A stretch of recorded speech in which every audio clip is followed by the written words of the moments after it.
Hey there, and welcome to Crime for Sleep. I know you're having trouble falling asleep, so let me keep you company with true crime stories from around the world. Before we dive in, I'm curious, where did you first hear this one? If you enjoy these stories, don't forget to like, comment, and subscribe. Now get comfortable, and let's get into tonight's case. Crime 1, she didn't have kids, but the previous tenants left the monitor behind. One night, it lit up on its own. The screen showed a man standing at the foot of a crib. When she checked the spare room, the crib was still gone, but a single handprint was pressed into the carpet. Emma Wilder had always been drawn to quiet places. Growing up in the outskirts of Burlington, Vermont, she preferred the whisper of pine trees to the chatter of classmates. By 32, she had carved out a life that suited her particular temperament, working remotely as a medical transcriptionist, adopting 2 rescue cats, and finally moving into her first standalone rental home on Lakeside Avenue, just 3 blocks from Lake Champlain. The one-story Craftsman had been previously occupied by the Morrisons, a young couple with a newborn who had relocated to Colorado for work. Emma had met them briefly during the final walkthrough in September 2019. They seemed hurried, almost nervous, as they handed over the keys.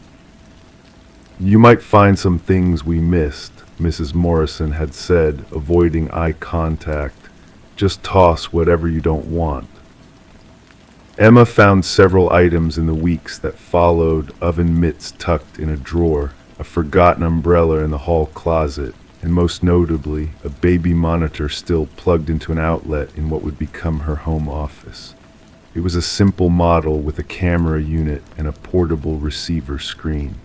Emma had placed it in a box of miscellaneous items, intending to donate it eventually. Winter in Vermont came early that year.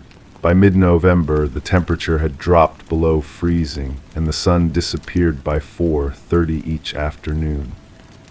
Emma settled into a routine of working late, often until midnight, with only the glow of her computer screen and the occasional movement of her cats, Margot and Finn, to break the stillness of the house.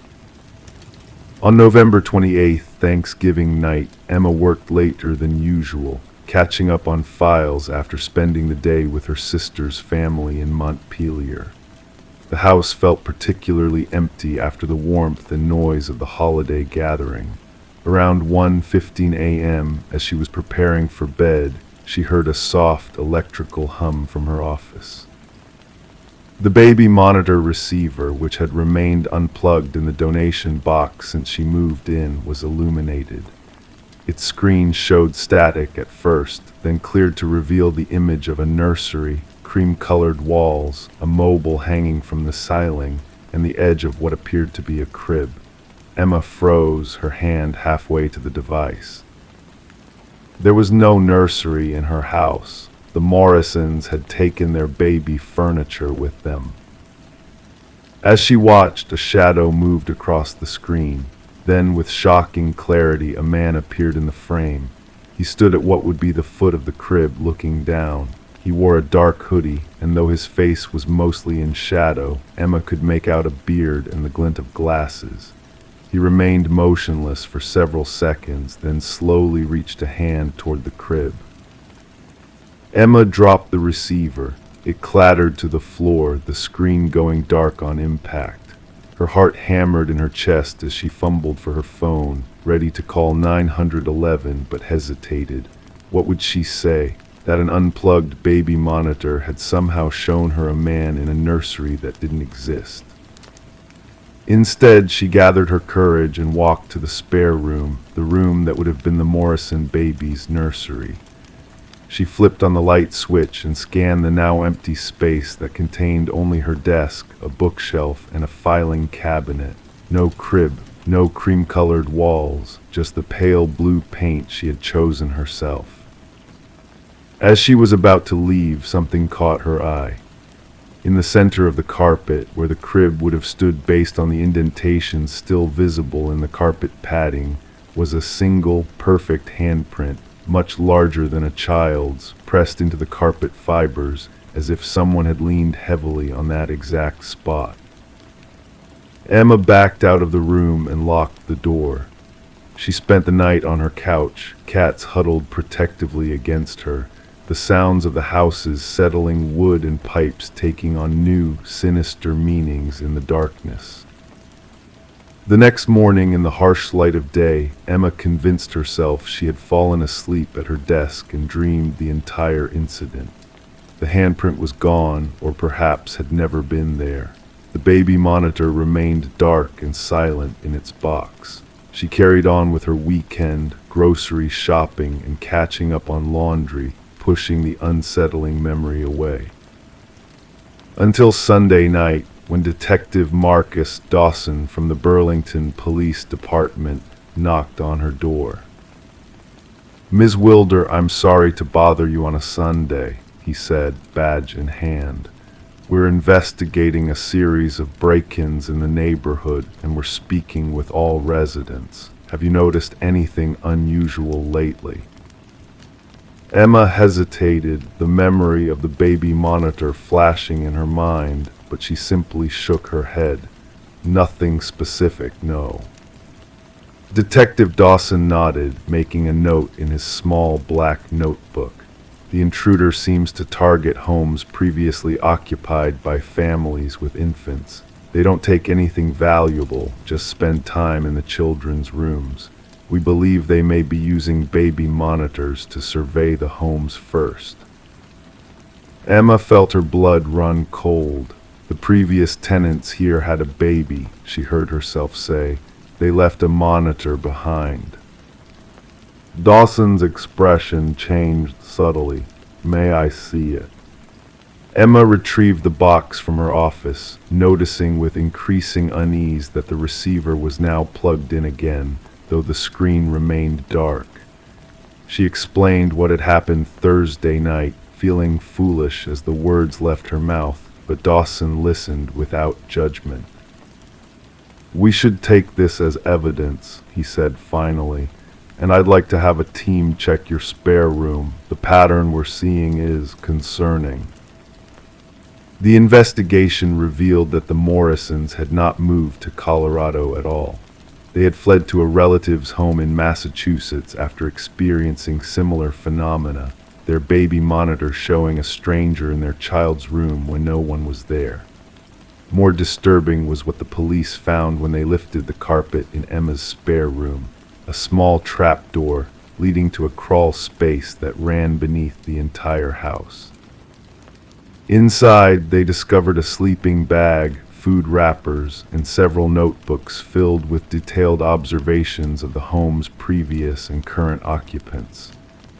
The entries about Emma were particularly chilling, noting her schedule when she went to bed and which windows she left unlocked. In the weeks that followed, similar findings emerged in 7 homes across Burlington and South Burlington. All had previously been occupied by families with infants who had moved away suddenly.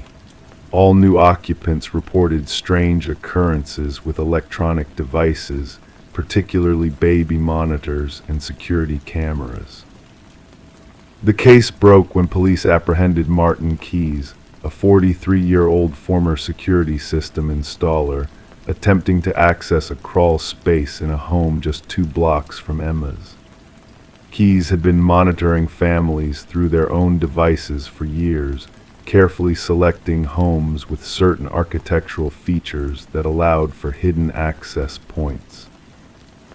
During his interrogation, Keyes revealed an obsession with watching over infants that had begun after the death of his own child years earlier. He claimed he never intended harm, he just wanted to be near them while they slept. The baby monitor Emma had seen hadn't shown a nursery that no longer existed. It had shown a different nursery entirely, in another home Keyes was monitoring simultaneously. The cross signal had been an accident.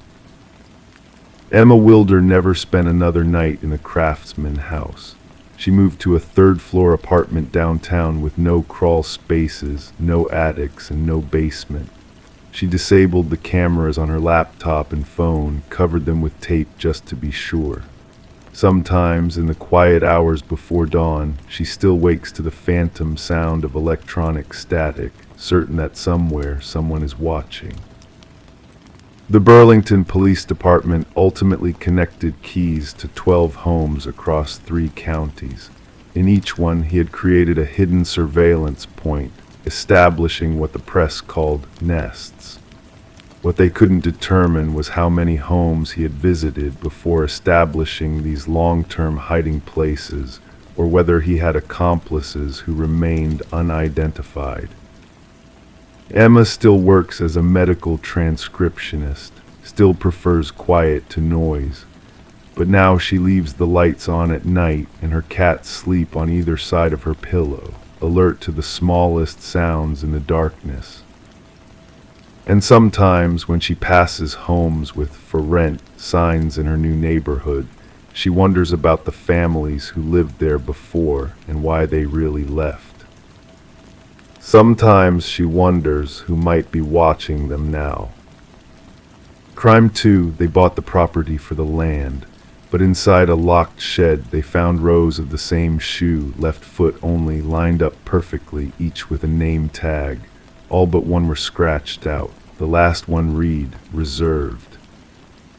The Mendoza family had been looking for a country property for almost 2 years. Eliza, a pediatric nurse at St. Vincent's Hospital in Burlington, Vermont, wanted a place where her children could experience the same kind of rural childhood she had growing up in Montana. Her husband, Daniel, a software engineer who worked remotely, agreed that escaping the digital confines of urban living might benefit their family. When the listing for the old Whitaker farm appeared online in October 2022, something about it immediately caught Eliza's attention. Perhaps it was the rolling hills that stretched behind the modest farmhouse, or the small pond that reflected the autumn trees in the realtor photos. The price was remarkably reasonable for 12 acres with a house, even considering its remote location 15 miles outside of town. The property hasn't been lived in for almost 3 years, the realtor, Mrs. Palmer, explained as she guided them down the gravel driveway. Old Mr. Whitaker moved to assisted living after his wife passed. Their children live out west and just want to sell it now that he's gone too. The farmhouse itself needed work, peeling paint, a sagging porch, outdated appliances from the early 1990s. But the bones were good, and Daniel had always enjoyed renovation projects. "What's in that building?" Eliza had asked, pointing to a small structure about 50 yards behind the house. Unlike the weathered red barn and the dilapidated chicken coop, this outbuilding was painted a pristine white, with a new-looking padlock securing its door. "Just a storage shed," Mrs. Palmer replied a little too quickly. "I don't have the key, I'm afraid. The family said it just contains old farm equipment." Later, when Mrs. Palmer stepped away to take a phone call, Daniel whispered to Eliza, "Did you notice how she wouldn't look at that shed when she talked about it?" 2 weeks later, the Mendozas closed on the property. The price had dropped another $15,000 after their inspection revealed the need for a new septic system. The family was ecstatic despite the work ahead.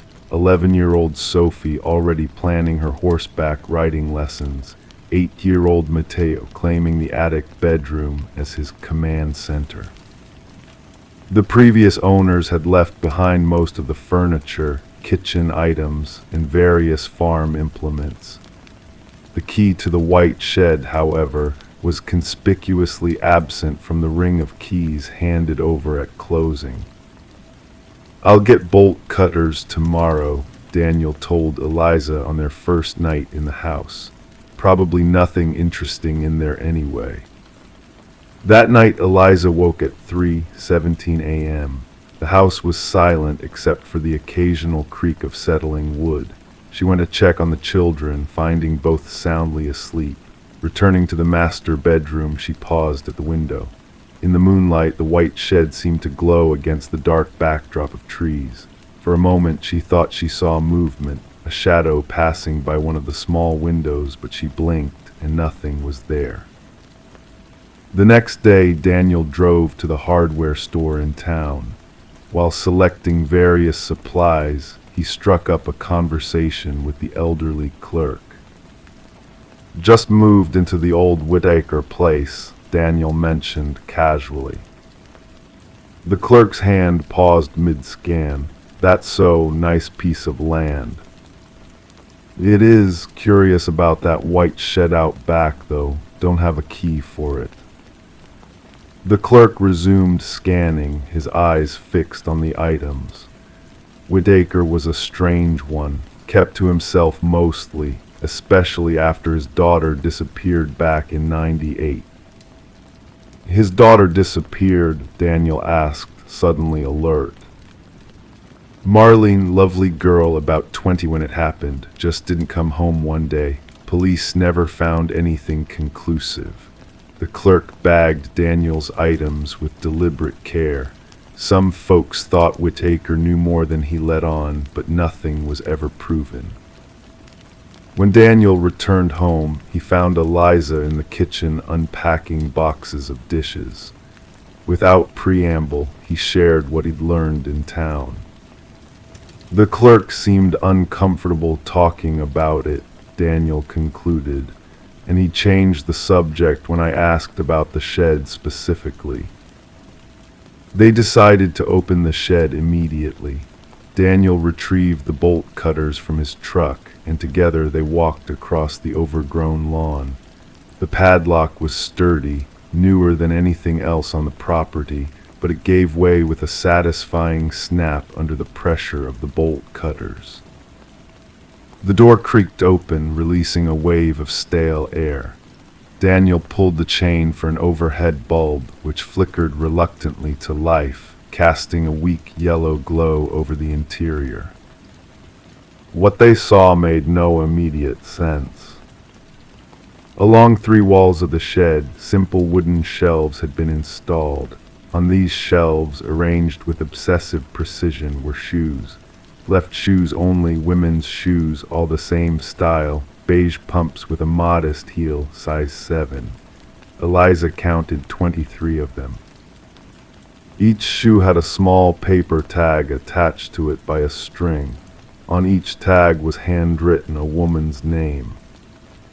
Sarah, Eliza read aloud, moving along the shelves. Jennifer, Rebecca, Donna, Andrea. Daniel stood motionless in the center of the shed.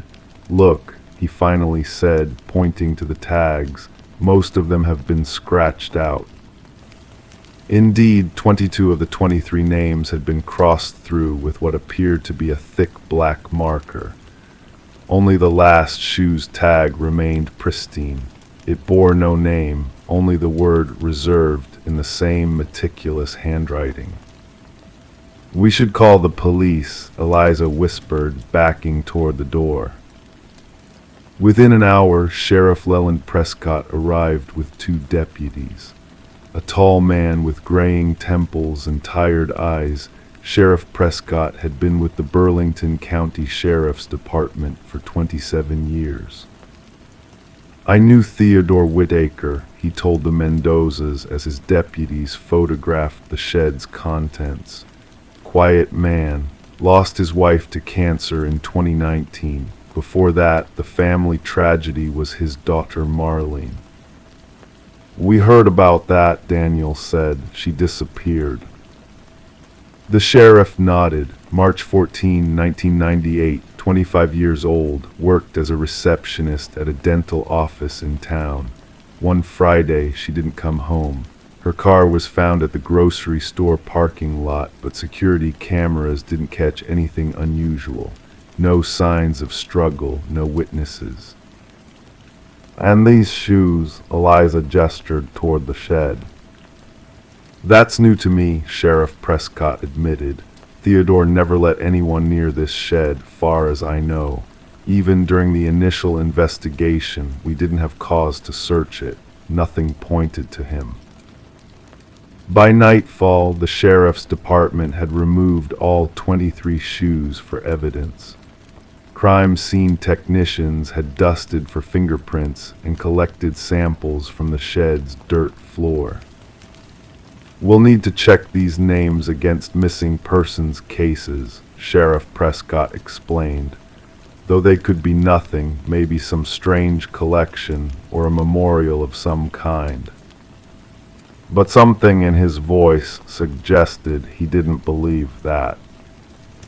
Over the next 3 days, the Mendozas tried to continue unpacking and settling in, but an unspoken tension filled the house. Mateo complained of bad dreams. Sophie refused to walk to the bus stop alone. Eliza found herself checking the locks 3 times before bed. On the 4th day, Sheriff Prescott returned. His face was grim. "We've made some preliminary matches," he said, sitting at the Mendoza's kitchen table. 17 of the 22 scratched-out names correspond to women who went missing in a 5-state area between 1992 and 2019. Eliza felt her stomach drop. All unsolved cases. Yes, various ages, occupations, backgrounds. The only consistent factor is that they all disappeared without a trace. No bodies ever found. Daniel leaned forward. "What about the shoe without a name, the reserved one?" The sheriff's expression darkened further. "That's why I'm here. We found numerous fingerprints in the shed. Most belonged to Theodore Whitaker as expected. But on the reserved shoe, we found fresh prints that don't match Whitaker. They don't match either of you either." "Someone else has been in that shed," Eliza whispered. "Recently," the sheriff confirmed, "and there's more. We found a hidden compartment beneath the floorboards. Inside was a key to a storage unit in Burlington. We obtained a warrant and opened it yesterday." He paused, seeming to consider how much to share. "We found personal effects, clothing, jewelry, driver's licenses that appear to belong to several of the missing women whose names were on those shoes. And we found photographs." The sheriff pulled out his phone, hesitated, then showed them a single image. Theodore Whitaker standing next to a younger man with piercing eyes and a slight smile. The photograph appeared to be about 10 years old. "Do you recognize this younger man?" Sheriff Prescott asked. Both Mendozas shook their heads. "His name is Patrick Whitaker, Theodore's nephew. He lived here on and off through his 20s. We're trying to locate him now." 2 days later, the story broke in the local news. By the end of the week, it had gone national. The left shoe killer, they called it, though no bodies had yet been found. Teams with cadaver dogs began methodically searching the Whitaker property. The Mendozas moved into a hotel in Burlington. The children were withdrawn from school temporarily. Eliza took a leave of absence from the hospital. Sheriff Prescott kept them updated. Patrick Whitaker had been located in Oregon, working as a landscaper under a slightly altered name. When authorities attempted to bring him in for questioning, he fled. A manhunt was underway.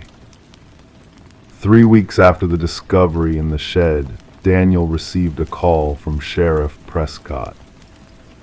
"We've found something," the sheriff said. "I think you and Eliza should come to the station." At the sheriff's office, they were shown to a private conference room. On the table lay a single manila envelope. "This was delivered to the department this morning," Sheriff Prescott explained. "No return address, postmarked Portland, Oregon." Inside the envelope was a note and a photograph. The note, written in the same meticulous handwriting as the shoe tags, read simply, "She had lovely feet, perfect for the collection, reserved for EM." The photograph showed their house, the Mendoza family's new home, taken from the edge of the property. In the foreground, visible through the kitchen window, was Eliza making dinner. Sheriff Prescott slid another document across the table. This is the ownership history of the property. Theodore Whitaker bought it in 1991 from the previous owners. Daniel scanned the page, then looked up sharply. The property was originally owned by the Mendoza family, no relation to us. Maria Mendoza, the sheriff confirmed, disappeared in 1992, the first name crossed off on a shoe tag. Eliza's hands began to tremble. She whispered. Eliza Mendoza. 2 months later, Patrick Whitaker was found dead in a motel room in Northern California, an apparent suicide. A journal recovered from his possessions detailed his apprenticeship under his uncle Theodore, beginning when Patrick was just 16. The journal revealed locations across the Whitaker property and 3 neighboring counties where remains might be found. Recovery efforts were ongoing, bringing closure to some families while opening old wounds. The Mendozas never returned to live at the property. They sold it at a loss to a developer who promptly demolished all structures and divided the land into smaller lots. Eliza still wakes sometimes at 3:17 a.m. thinking about that pristine white shed and the shoe marked reserved. Daniel installed an elaborate security system in their new home in Massachusetts. Sophie and Mateo share a room now by choice. And sometimes when checking the mail, Eliza feels a prickling sensation on the back of her neck, the feeling of being watched. She tells herself it's just trauma, the lingering effects of their brush with a decades-long nightmare. But occasionally, when sorting through the day's delivery, she'll find an unmarked envelope. Inside, there's never anything but a blank sheet of paper, the same creamy color as the tags once attached to those left shoes. Sheriff Prescott assures her they're still looking for accomplices. The investigation remains open. For now, Eliza keeps her shoes in pairs, always checking that nothing is missing. She knows that somewhere, someone might still be saving a place for her. Reserve. Crime 3, she'd never seen it before in real life, but she knew every hallway, every creaking stair. When the realtor asked if she had questions, she just said, "Where's the mirror?" He paused. There wasn't one listed on the floor plan. Elizabeth Caldwell had always been described as having an old soul. Growing up in the small town of Millwood, Connecticut, she was the kind of child who preferred solitude to playground games. Her mother, Diane, often found her daughter sitting quietly in her room, drawing houses with remarkable detail for a 7-year-old. Houses with wraparound porches, gabled windows, and spiral staircases, places that existed only in Elizabeth's mind. Or so everyone thought. By the time Elizabeth reached her late 20s, she had built a modest but successful career as a freelance graphic designer. She lived alone in a small apartment in Hartford, kept few friends, and called her mother every Sunday evening at precisely 7:30 p.m. Those who knew Elizabeth described her as intensely private but unfailingly polite, the type of person who would remember your birthday but never invite you into her home. She had this presence about her, recalled Sarah Nichols, who had worked with Elizabeth on several design projects, like she was physically there but mentally somewhere else entirely, somewhere far away. In March of 2018, Elizabeth began having what she called the house dreams. Night after night, she would find herself wandering through the same Victorian home, tracing her fingers along wainscoting in a dining room, climbing carpeted stairs that creaked on the seventh step, or standing before a peculiar oval mirror at the end of the upstairs hallway. The dreams were vivid, consistent, and left Elizabeth with an inexplicable longing upon waking. After 3 months of these recurring dreams, Elizabeth began searching real estate listings across New England. She told no one about this quest, not even her mother. Her search history revealed hundreds of hours spent on property websites, scrolling through thousands of historic homes.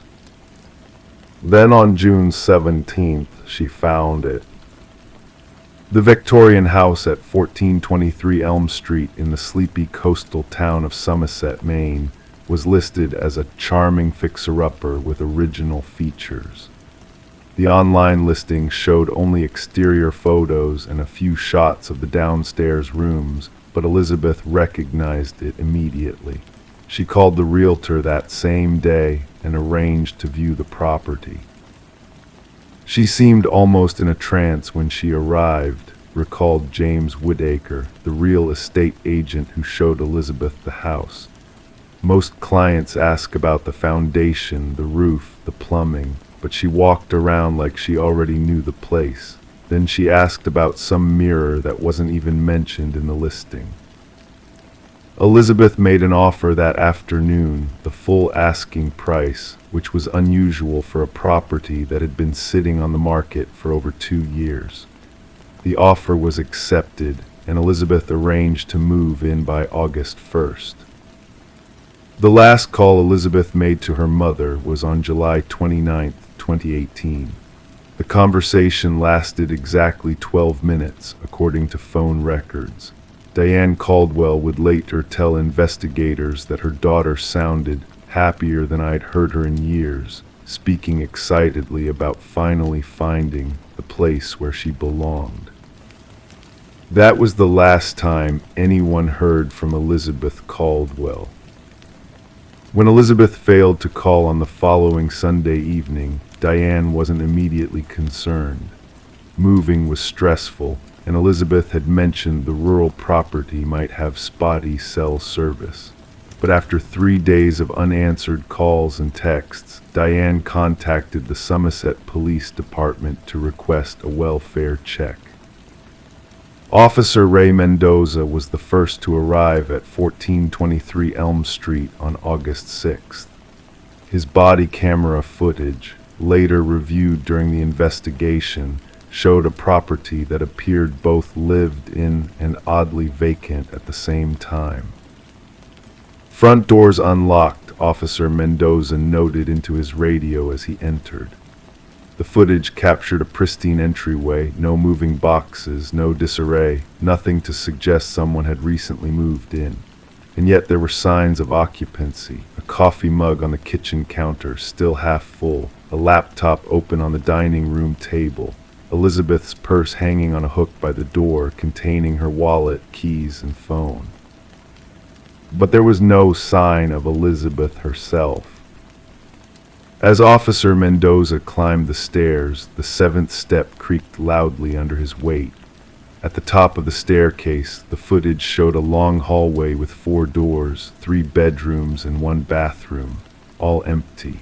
But at the end of the hall hung an oval mirror in an ornate wooden frame, exactly where Elizabeth had expected to find it. The initial search revealed nothing suspicious, no signs of forced entry, no evidence of violence, no indication that Elizabeth had planned to leave. Her car was parked in the garage. Her clothing hung neatly in the closet. Her medication sat on the bathroom counter. Elizabeth Caldwell had simply vanished. In the days that followed, the Somerset police expanded their search to the surrounding area. Volunteers combed the woods behind the property. Divers searched the nearby lake. Dogs tracked Elizabeth's scent to the end of the driveway before losing it entirely, as if she had been picked up by a vehicle or had somehow disappeared into thin air. As the investigation deepened, bizarre details began to emerge. The previous owners of the house, an elderly couple named Robert and Martha Sinclair, had sold the property after living there for just 3 months. When contacted by police, they appeared reluctant to discuss their brief stay. Some houses just don't want certain people in them, Martha eventually offered, refusing to elaborate further. Then there was the matter of Elizabeth's drawings. When Diane Caldwell arrived in Somerset to assist with the search, she brought a box of her daughter's childhood artwork, dozens of drawings of houses that bore an uncanny resemblance to 1423 Elm Street, created years before Elizabeth could have possibly seen the property. "She's been drawing this place since she was 7 years old," Diane told Detective Laura Simmons, the lead investigator on the case. "How is that possible?" Perhaps the most disturbing discovery came 6 weeks into the investigation, when Detective Simmons reviewed the security footage from a gas station 2 miles from Elizabeth's house. The grainy video showed Elizabeth at 3:17 a.m. on August 2nd, 3 days after her last phone call with her mother. She was walking barefoot along the highway, wearing what appeared to be a nightgown, her expression blank and unresponsive as cars passed by. The footage showed her walking north for approximately 2 minutes before moving out of the camera's range. No other cameras in the area captured her movements after that point. The oval mirror became a point of particular interest to investigators when records revealed it wasn't part of the original house. According to renovation documents filed with the Historical Society, the mirror had been installed in 1967 by the home's then owner, Dr. William Hargrove, a psychologist known for his controversial research into dream states and consciousness. When authorities tried to locate Dr. Hargrove for questioning, they discovered he had died in 1994. His research notes, however, were stored in the archives at the University of Maine. Detective Simmons spent 3 days reviewing the material, most of which focused on what Hargrove called resonant spaces, physical locations that could allegedly call to certain sensitive individuals across time and space. In his final journal entry, dated January 15, 1994, 3 days before his death, Hargrove had written, "The mirror is complete, the connection established. It waits now for the one who dreams of this place, the one who has always belonged here." As months passed with no further leads, the investigation gradually lost momentum. Elizabeth's case remained open but inactive, one of thousands of unexplained disappearances that occur in America each year. Diane Caldwell refused to sell her daughter's house, paying the property taxes and visiting every few months to maintain it. The oval mirror remained hanging at the end of the upstairs hallway, its surface gathering dust. 3 years after Elizabeth's disappearance, Diane made a discovery that would reignite public interest in the case. While cleaning Elizabeth's bedroom, she found a journal wedged between the mattress and box spring, a journal no investigator had previously uncovered. The final entry, dated August 1st, 2018, read, "I understand now why the house has been calling me all these years. I'm not meant to live here, I'm meant to return here. The mirror shows me the way back to where I truly exist. If anyone finds this, please know I wasn't taken. I'm finally going home." To this day, Elizabeth Caldwell remains listed as a missing person. Her disappearance has spawned countless theories, from mundane explanations involving mental health crises to elaborate supernatural narratives that fascinate internet sleuths. The house at 1423 Elm Street still stands, maintained but uninhabited. Local residents claim that sometimes, on quiet nights, lights can be seen moving from room to room, though the electricity has long been disconnected. And at the end of the upstairs hallway, the oval mirror continues to hang, reflecting an empty corridor that some say isn't always empty if you look at just the right angle, at just the right time of night. The question that haunts those familiar with the case isn't just what happened to Elizabeth Caldwell. It's whether she found what she was looking for when she finally stepped into the house that had lived in her dreams for so long. Crime 4, it was buried in the attic beneath old holiday decorations, a thick leather album, pages stiff with glue. Each page featured photos of women smiling unaware. But every face was hers. Different clothes, different ages. All hers. Laura Dixon had always been drawn to the small Victorian houses of Oakwood Heights, a quiet neighborhood on the outskirts of Salem, Massachusetts. When the charming blue house on Willow Street went up for sale in October 2019, she didn't hesitate. At 34, with a stable job as a librarian at the county's main branch, Laura was ready to put down roots. The neighbors seemed pleasant enough. Mrs. Peterson across the street brought over a homemade apple pie on moving day. The young couple next door, the Millers, invited her to their Halloween party. And then there was Mr. Harmon Robert, a soft-spoken widower in his early 60s who lived in the gray house at the end of the block. "Let me know if you need any help settling in," he'd offered, dropping by one afternoon with a potted plant. "I've lived here for nearly 40 years, know all the quirks of these old houses." Laura had thanked him, noting his gentle manner and the way his eyes never quite met hers. In the months that followed, Laura fell into a comfortable routine.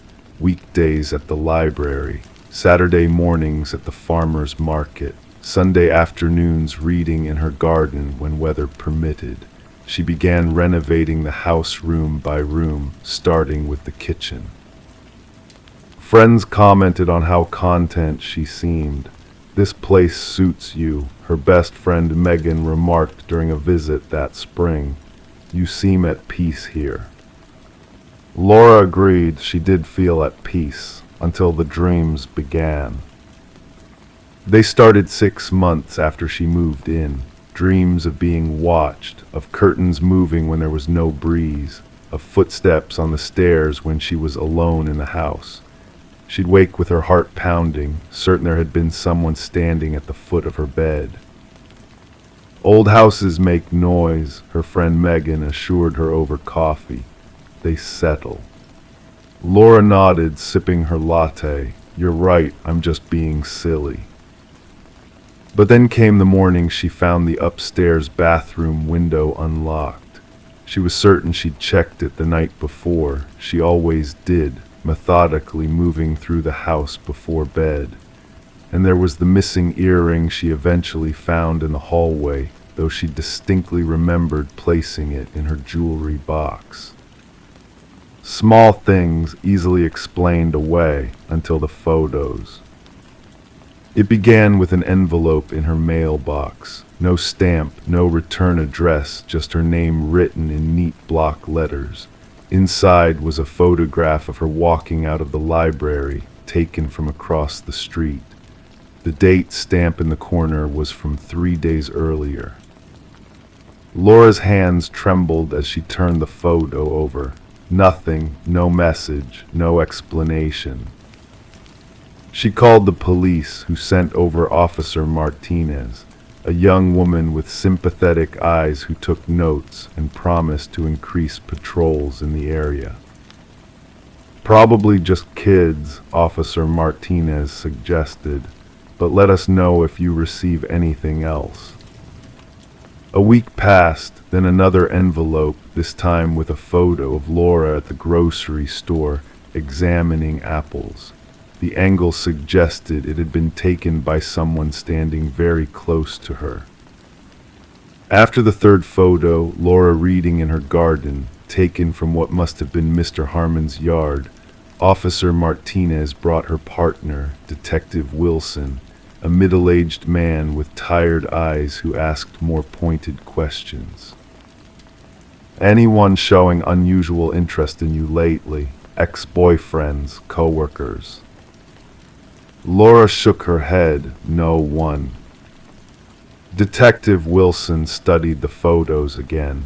Someone's clearly watching you, Ms. Dixon. Is there anyone in the neighborhood who makes you uncomfortable? Laura hesitated, thinking of Robert Harmon's averted gaze. My neighbor, maybe, but he's been nothing but kind. The detective made a note. Robert Harmon will have a chat with him. 2 days later, Detective Wilson called her. Mr. Harmon checks out. He's lived here for decades, no record, well respected in the community. Said he hasn't noticed anyone suspicious around your property, but he'll keep an eye out. The photos stopped after that. Summer turned to fall, and Laura began to relax again. She convinced herself it had been, as Officer Martinez suggested, just neighborhood kids playing a prank. Then came the storm. In late November, a nor'easter hit the coast. Rain lashed against Laura's windows as wind howled through the trees. Power lines came down across the neighborhood. By evening, the house was dark and growing cold. Laura built a fire in the living room fireplace and wrapped herself in blankets, listening to the storm rage outside. As lightning flashed, illuminating the room in brief, stark bursts, she noticed a shadow move across her backyard.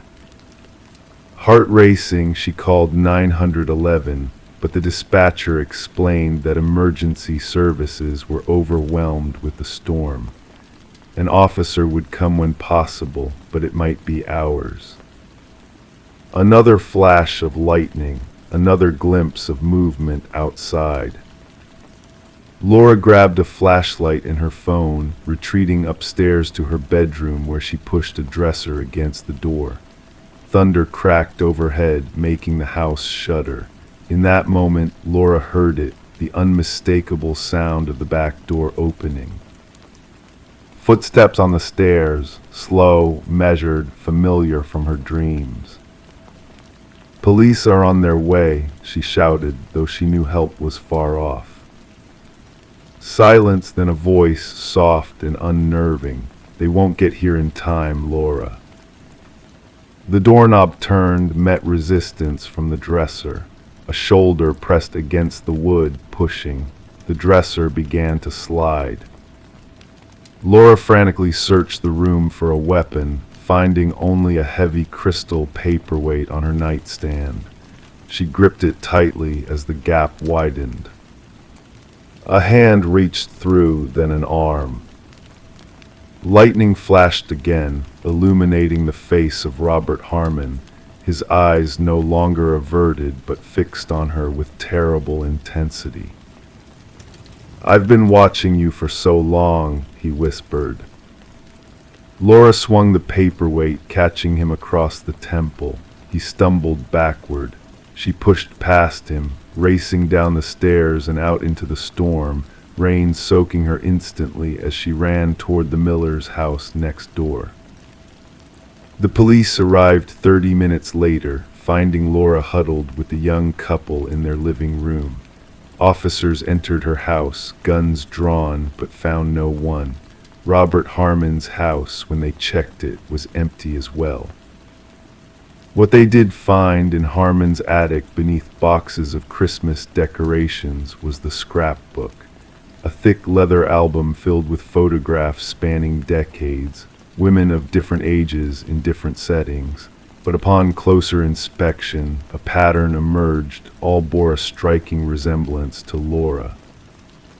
And as detectives dug deeper, they discovered the truth. Each woman had lived in Laura's house before her. Each had disappeared without explanation. Some had been declared missing, their cases gone cold. Others had simply moved away, according to neighbors, though no forwarding addresses were ever found. Further search of Harmon's house revealed hidden spaces in the walls containing personal effects from each woman, jewelry, locks of hair, handwritten letters that had never been sent. But of Robert Harmon himself there was no trace. He vanished that stormy night, leaving behind only his obsession, preserved in the pages of that terrible book. Laura never returned to the blue house on Willow Street. Reports say she moved across the country, changed her name. The house stands empty now, its blue paint slowly peeling away. Sometimes neighbors say on stormy nights they see a figure at the window watching the street, waiting. And in small towns across the country, quiet widowers have moved into houses at the ends of tree-lined blocks, introducing themselves to new neighbors with potted plants and offers of help. Always noticing the women who live alone. Always watching. Always collecting faces for a book no one will find until it's too late. Crime 5, she bought the place fully furnished, including the deep freezer in the garage. It was locked tight, sealed with a chain. When she broke it open, the smell was overwhelming. Inside, a taxidermy deer's head and a cell phone that lit up as soon as it hit the light. It had one contact, don't. Megan Collier had always been practical about real estate. At 34, she'd moved enough times to know what mattered: good bones, natural light, and a neighborhood that wouldn't depreciate. The Victorian-style home on Oakwood Lane in Stillwater, Minnesota, checked all those boxes when she toured it in April 2023. The previous owner, a man named Walter Kendrick, had passed away 3 months prior, and his daughter was selling the property from out of state. She wanted a quick sale, furniture included. It's a time capsule, the realtor had said, gesturing to the heavy wooden furniture and outdated wallpaper. But the price reflects that, and hey, you won't need to buy a single thing. Megan appreciated the practicality. She'd take her time redecorating, but having furniture from day one would save her thousands.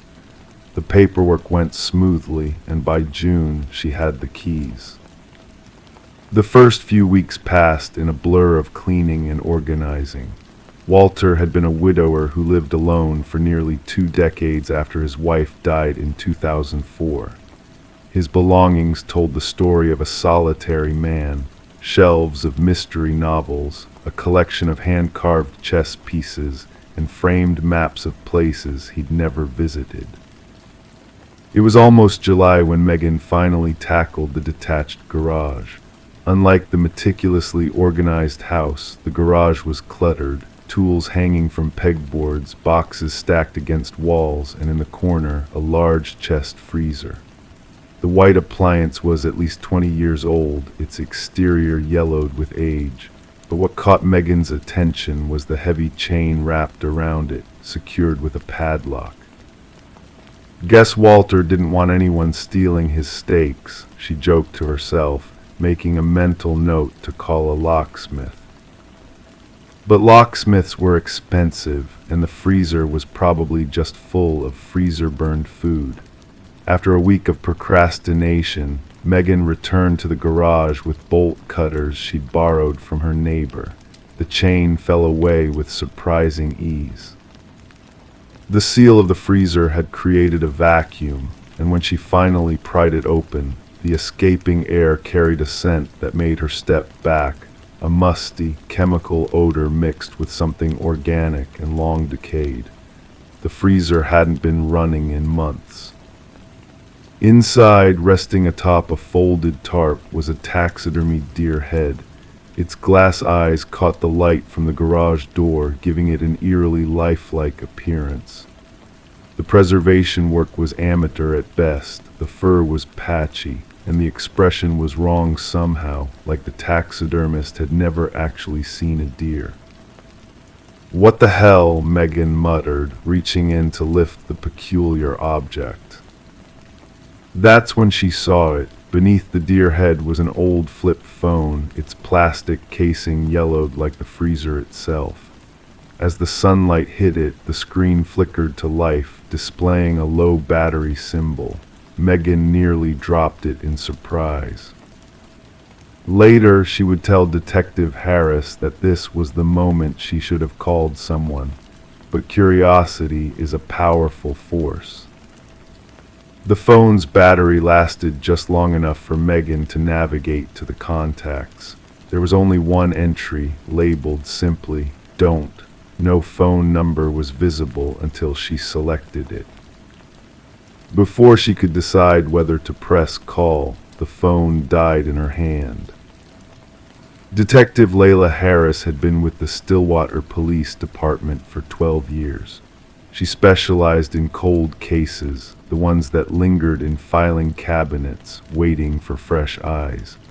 When Megan Collier walked into the station with an old flip phone and a story about a locked freezer, Harris recognized the familiar pull of something that didn't add up. "So you charged the phone?" Harris asked, turning the device over in her latex-gloved hands. "Yes," Megan replied. "I was curious, wouldn't you be?" Once charged, the phone had revealed more than just the cryptic contact. There were photos, dozens of them, all of the same wooded area. Some were taken in daylight, others at dusk. In several, there appeared to be a reflection in water, perhaps a lake or pond. No people, no identifiable landmarks, just trees, water, and in one image, what might have been a structure in the distance. "And you said Walter Kendrick owned this house for how long?" Harris asked. "According to the realtor, over 30 years. His wife died about 20 years ago. Cancer, I think." Harris nodded, making notes. "Did you notice anything else unusual about the house? Anything locked or hidden?" Megan thought for a moment. "Now that you mention it, there's a portion of the basement that seems walled off. I assumed it was just the foundation, but it's strange. The dimensions don't quite match the floor above." Within 24 hours, the Stillwater police had obtained a warrant to search the Oakwood Lane property. The media caught wind of the story quickly. Small-town mysteries had a way of spreading, but the details were kept quiet. Only a few knew about the phone with its single ominous contact. What they found in the basement changed everything. Walter Kendrick had been a respected member of the community. He'd worked as a high school biology teacher until retirement, was an active member of his church, and volunteered at the local animal shelter. His neighbors described him as quiet but friendly, the kind of man who would shovel your driveway without being asked, one said. His wife, Alina, had been more outgoing, a nurse at the county hospital, known for organizing neighborhood block parties and Christmas cookie exchanges. Her battle with cancer had been brief but brutal, and after her passing, Walter had withdrawn somewhat from community life. "He just seemed lost without her," recalled Mary Jessup, who had lived next door for 25 years. "But I never would have thought, never in a million years." What nobody knew was that Alina Kendrick had not died of cancer in 2004. The medical examiner would later determine that the remains found in the walled-off section of the basement belonged to a woman in her mid-50s who had died of blunt force trauma to the head. Dental records confirmed it was Alina. More disturbing still was what the forensic team discovered when they examined the taxidermied deer head from the freezer. Hidden inside, replacing what would have been the animal's brain, was a small leather-bound journal. Its pages contained meticulous notes, written in Walter's precise handwriting, documenting 20 years of visits to a location identified only as the pond. The entries were clinical at first. October 14, 2004, visited site, all secure, water level normal. December 25, 2004, brief check, snow covering everything, beautiful in its way.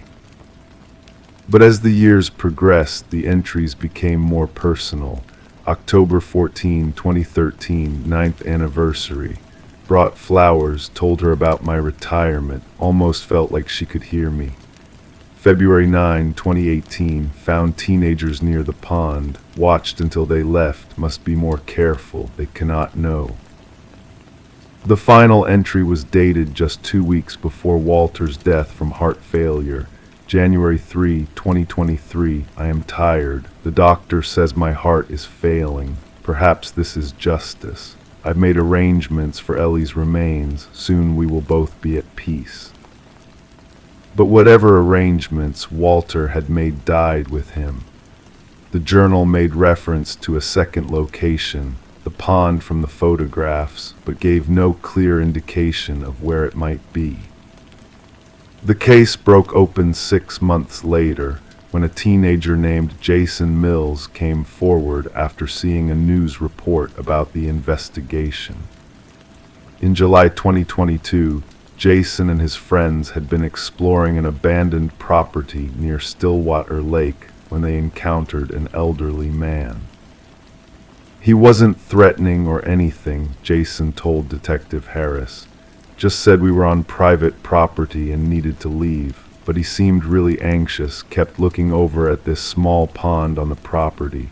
We thought he was just some crazy old dude, but when I saw his picture on the news, it was definitely him. The teacher guy. The property Jason described had once belonged to Alina's parents. After their deaths, it had remained in the Kendrick name but had fallen into disrepair. The small pond on the property was unremarkable, perhaps 50 feet across, surrounded by cattails and marsh grass.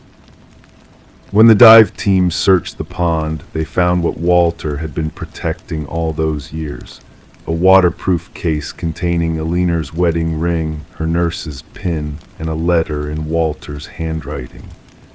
The letter was a confession, not just to Alina's murder following an argument about his infidelity, but to a second crime.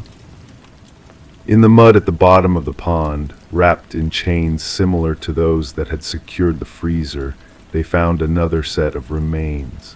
These belonged to Catherine Wheeler, a nursing colleague of Alina's who had been reported missing in 2003, the woman Walter had been having an affair with. For Megan Collier, the revelation that her home had belonged to a murderer was life-altering. She couldn't bring herself to continue living there and sold the property at a loss. The house on Oakwood Lane now sits empty, a local landmark for all the wrong reasons. As for the mysterious contact in the phone, its purpose was never conclusively determined. The number belonged to a prepaid phone that had never been activated. Detective Harris theorized that Walter had set it up as a reminder to himself, a constant warning not to confess, not to reveal his secrets. In his final days, knowing death was imminent, Walter Kendrick had tried to ensure his secrets would die with him. He had hidden the journal inside the taxidermied deer, amateur work he had done himself shortly after Alina's death. He had locked the freezer and hidden the key. But he had made one critical mistake. He had kept the phone with its photographs of the pond and its single condemning contact. Perhaps he couldn't bring himself to destroy this last link to his crimes, or perhaps, in his own way, he wanted to be discovered. Some secrets refuse to stay buried, no matter how deep the water, no matter how cold the freezer. The residents of Stillwater still talk about Walter Kendrick and the 2 women he silenced. They speculate about what drove a seemingly ordinary man to such extraordinary violence. They wonder if there might be other victims, other secrets. And sometimes, late at night, They drive slowly past the empty house on Oakwood Lane, their headlights illuminating the detached garage where a freezer once held a terrible truth, waiting patiently to be discovered. Crime 6, she flipped the mattress after moving in and found letters scorched into the fabric. It wasn't my idea. Under the bed frame, duct taped to the slats, was a flash drive. It was empty, except for a folder labeled Play Last. Jessica Whitman had always been methodical. Every decision she made was carefully weighed, including her choice to move from Portland to the small town of Millhaven, Minnesota in the winter of 2018. At 32, she was starting over after a difficult divorce. Her new job as a librarian at Millhaven Public Library offered modest pay, but promised the quiet life she craved. The rental on Cedar Street seemed perfect, a small, one-bedroom apartment in a converted Victorian house. The rent was surprisingly affordable. The landlord, a thin, nervous man named Edward Phelps, had been eager to find a tenant. Perhaps too eager, Jessica would later reflect. "It's been empty for almost 8 months," Edward had told her, keys jingling in his pale hands. "The last tenant left abruptly. Some family emergency back east, never even gave notice." Jessica moved in on January 12th, a Saturday marked by light snowfall that dusted Millhaven like powdered sugar. She spent that first day arranging her bookshelves and unpacking kitchen items, postponing bedroom setup until Sunday. The previous tenant had left behind an old queen-sized mattress that Edward insisted was practically new. Jessica had planned to replace it eventually, but decided it would suffice for a few nights. That Sunday morning, Jessica stripped the mattress of the freshly laundered sheets she'd put on it the day before. She intended to rotate it, another of her methodical habits. As she lifted one side, she noticed a dark patch on the underside. Curious, she flipped the entire mattress over. The message was burned into the fabric, not haphazardly, but with what must have been careful, deliberate pressure from a heated implement. 5 words that would come to haunt Jessica's dreams. "It wasn't my idea." Jessica ran her fingers over the charred letters. They were deep enough that whoever had created them had pressed hard, possibly using a soldering iron or heated knife.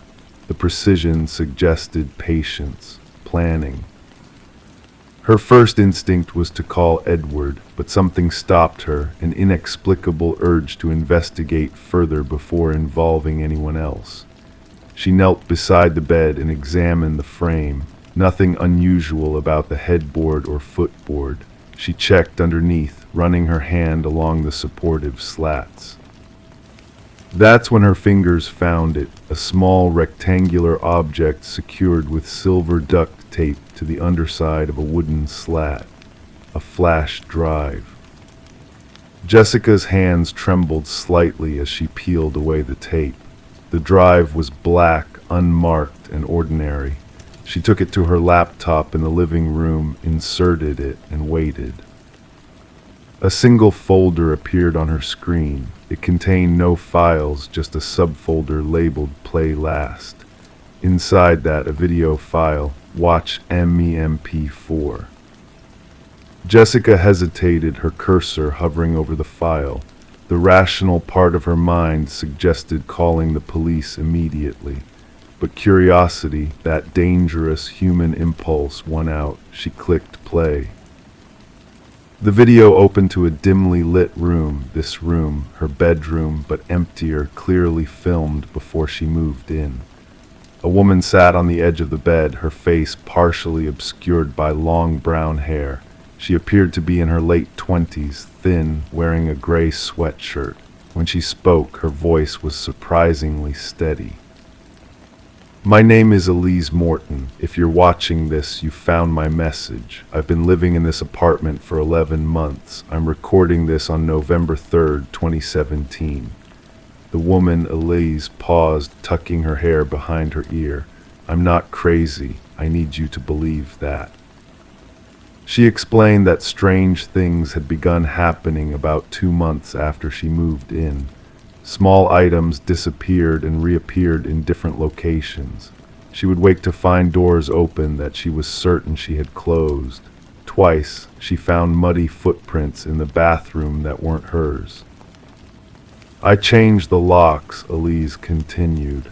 Edward seemed annoyed but didn't ask questions. The incident stopped for 3 weeks, then they started again. Elise described finding a man's watch, not hers, on her nightstand one morning. Another day, she discovered all her kitchen knives had been rearranged. She installed a camera, but it revealed nothing. The camera itself vanished 2 days later. "I know how this sounds," Elise said, her composure finally cracking, "but someone has access to this apartment. Someone is coming in while I sleep." She leaned closer to the camera. "And I think it's Edward." Jessica paused the video, her heart racing. She glanced toward her front door, suddenly aware of how vulnerable she felt. Had she checked that the deadbolt was secured? She couldn't remember. She resumed the video. Elise explained that she had found old newspaper clippings in the basement storage unit assigned to her apartment. Articles about 2 previous tenants who had reported similar experiences before abruptly moving out. One had filed a police report about a stalker, but it had led nowhere. "There's something else," Elise whispered, glancing over her shoulder as if afraid of being overheard. "I found a hidden door." The video then showed a close-up of Elise's closet. She removed the hanging clothes and pressed against the back panel. It slid sideways, revealing a narrow passageway.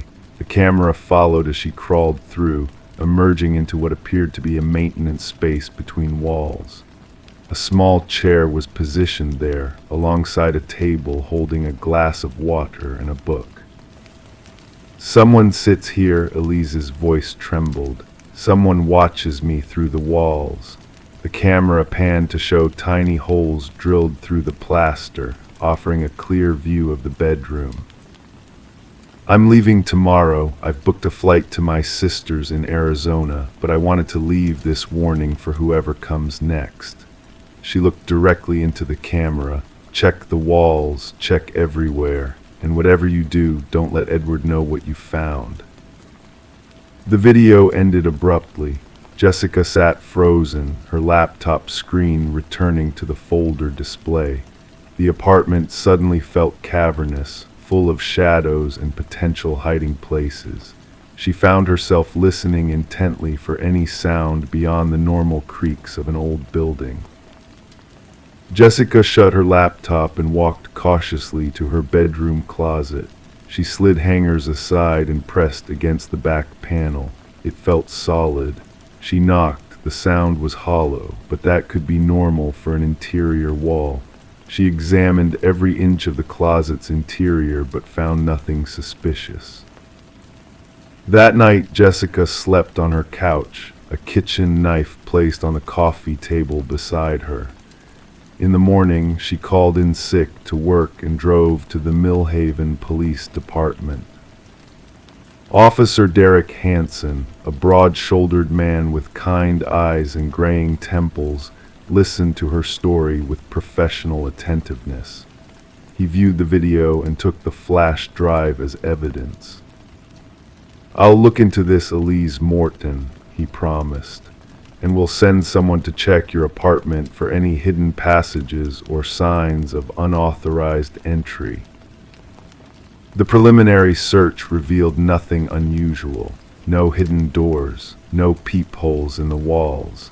Jessica began to wonder if Elise Morton had fabricated the whole story, perhaps suffering from mental health issues or engaged in an elaborate prank. Officer Hansen's investigation, however, uncovered troubling facts.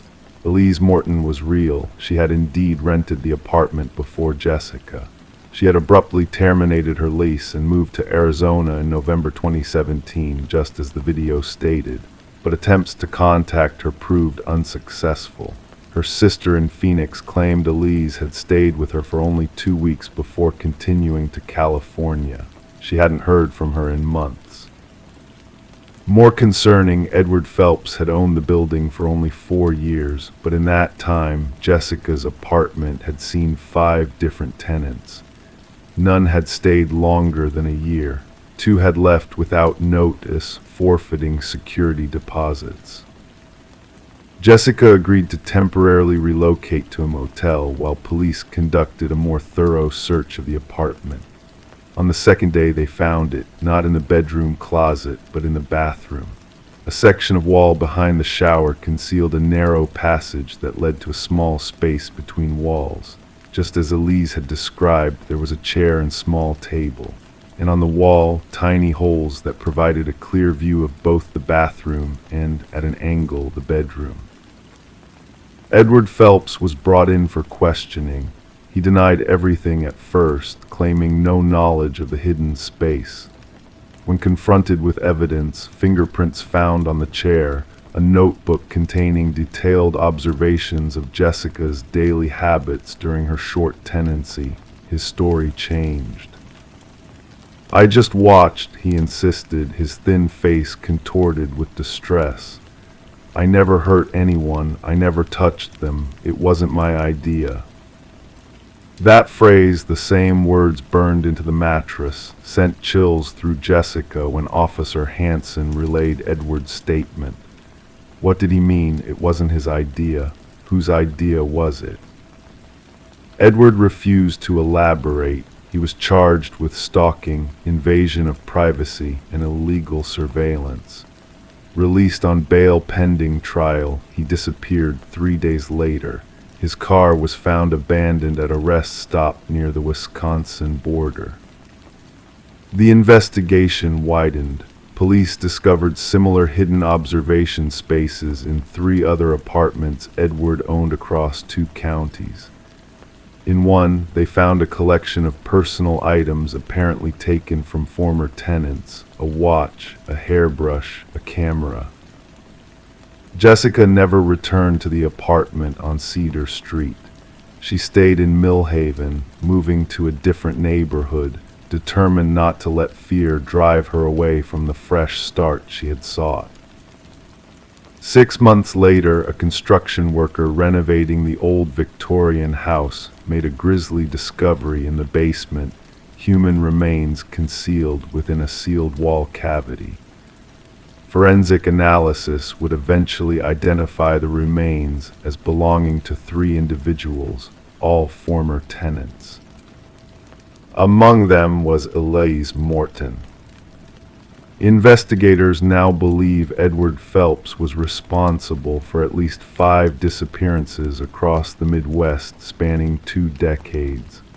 But despite exhaustive efforts, he has never been found. And to this day, Jessica wonders about those words burned into the mattress. It wasn't my idea. Was it a plea, a deflection of guilt, or a clue suggesting Edward hadn't acted alone? Sometimes late at night, when sleep evades her, Jessica imagines Edward still out there somewhere, perhaps watching someone new. And she wonders who gave him the idea in the first place, and whether that person is watching too. In the town of Millhaven, the Victorian house on Cedar Street remains empty, its windows dark. Local children whisper stories about it as they pass. Few know the truth about what happened there.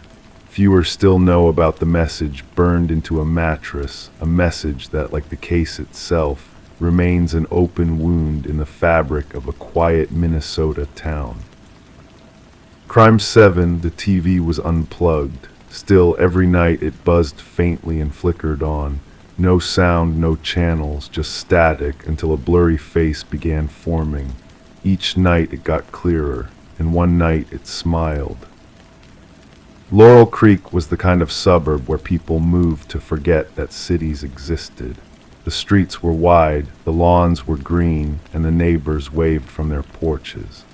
Alina Mason had lived in her modest 2-bedroom house on Sycamore Drive for nearly 30 years. At 67, she was known by the neighborhood children as the Cookie Lady, always ready with freshly baked treats and warm conversation. Her husband, Richard, had passed away 5 years prior, but Alina carried on with quiet resilience that earned her the respect of everyone on the block.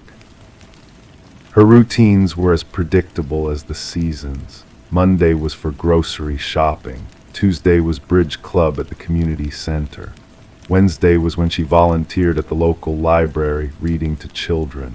Thursday was dedicated to her garden. Friday was dinner with her daughter's family. Weekends were for rest and church. Alina's life was a gentle rhythm that offered comfort to those around her, a reminder that some things remained constant in an ever-changing world. That's why when Alina missed Bridge Club one Tuesday in October, her friend Martha Holloway thought little of it. Perhaps she caught a cold or decided to visit her sister in Columbus. But when Alina didn't answer her phone that evening, Martha felt the first flutter of unease in her chest. By Wednesday morning, when Alina failed to arrive at the library, something she had never done in 15 years without calling ahead, Martha drove to Sycamore Drive. Alina's blue Buick was in the driveway. The morning newspaper remained rolled up in its plastic sleeve by the front door. The curtains were drawn, unusual for Alina, who loved to let the morning in, as she often said. Martha knocked, called out, and eventually tried the door. It was unlocked.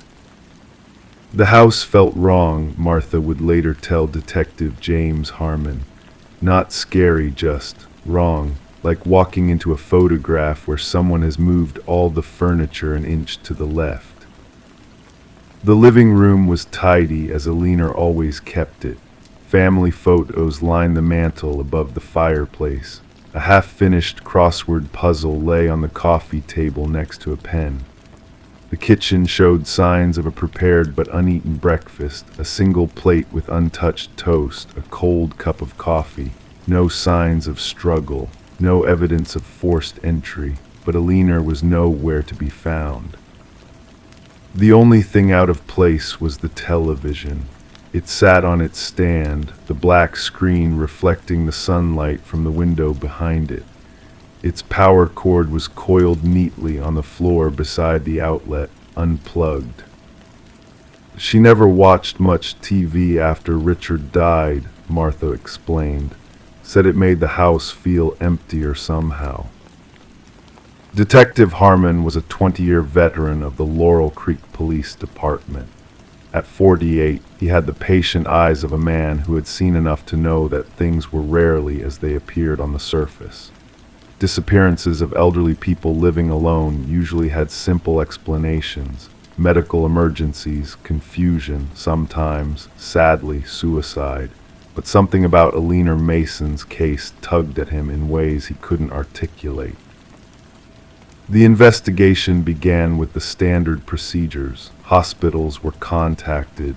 Alina's daughter, Sarah Winters, was notified. Neighbors were interviewed. Cell phone records were checked, though Alina used her phone sparingly. Her bank accounts showed no recent activity. Her passport remained in the drawer of her bedside table. 3 days passed with no sign of Alina, no body, no witnesses who had seen her leave, no evidence of foul play, just an empty house with a perfectly made bed and an unplugged television. On the fourth night after Alina's disappearance, Sarah stayed at her mother's house. She couldn't sleep in Alina's bed, so she made up the couch in the living room. Around 2:17 a.m., she was awakened by a faint buzzing sound. The television had turned on, static filling its screen with dancing gray and white particles. "I thought I must have rolled onto the remote," Sarah told Detective Harmon the next morning, dark circles under her eyes. But the remote was on the coffee table, and the TV. It wasn't plugged in, I checked. Harmon examined the television, an older model, the kind with actual buttons on the front panel rather than touch-sensitive controls. There was nothing unusual about it, except that it had apparently turned on while disconnected from power. The department's technical analyst suggested it might have retained a charge in its capacitors, or perhaps Sarah had been dreaming. But Sarah was adamant. I unplugged it again and went back to sleep, but it turned on again around 4 a.m., and there was, I know how this sounds, but there was a shape in the static, like a face but blurry. The case took a darker turn when Harmon discovered that Alina wasn't the first elderly resident of Laurel Creek to disappear under similar circumstances. 13 months earlier, Gerald Hoffman, a 72-year-old retired accountant, had vanished from his home 3 blocks away. His case had been handled by another detective who had since transferred to another department. The similarities were striking. No signs of forced entry, a seemingly normal day interrupted, and an unplugged television. Gerald's daughter, Patricia, had never mentioned anything about the television turning on by itself, but when Harmon interviewed her again, her response chilled him. "Dad called me the week before he disappeared," Patricia said, her voice barely above a whisper. "He said he was seeing things in the static on his TV. I thought he was confused, maybe the early stages of dementia. He said it looked like a man watching him through the screen." Harmon began pulling records of missing persons cases within a 50-mile radius over the past 5 years. He found 3 more cases with similar patterns, all involving elderly individuals living alone, all unsolved, all with mentions of unusual television behavior in the case notes that had been dismissed as confusion or coincidence. As Harmon dug deeper, he discovered that all 5 missing persons, including Alina, had at one point in their lives worked for or had connection to Meridian Electronics, a now-defunct manufacturing plant that had operated in Laurel Creek from 1972 to 1989. Alina had worked in the administrative office for 6 years. Gerald had been an electrical engineer there. The other 3 had connections ranging from maintenance work to quality control. On the 7th night after Alina's disappearance, Harmon decided to spend the night in her house. He told no one except his partner, Officer Lisa Chen, who thought he was overworking the case. Harmon set up a small camera facing the television and settled into the armchair with a thermos of coffee. At 2:17 a.m. exactly, the unplugged television came to life with a soft buzz. Static filled the screen, gray and white particles dancing chaotically. Harmon stood, his heartbeat quickening as he approached the set.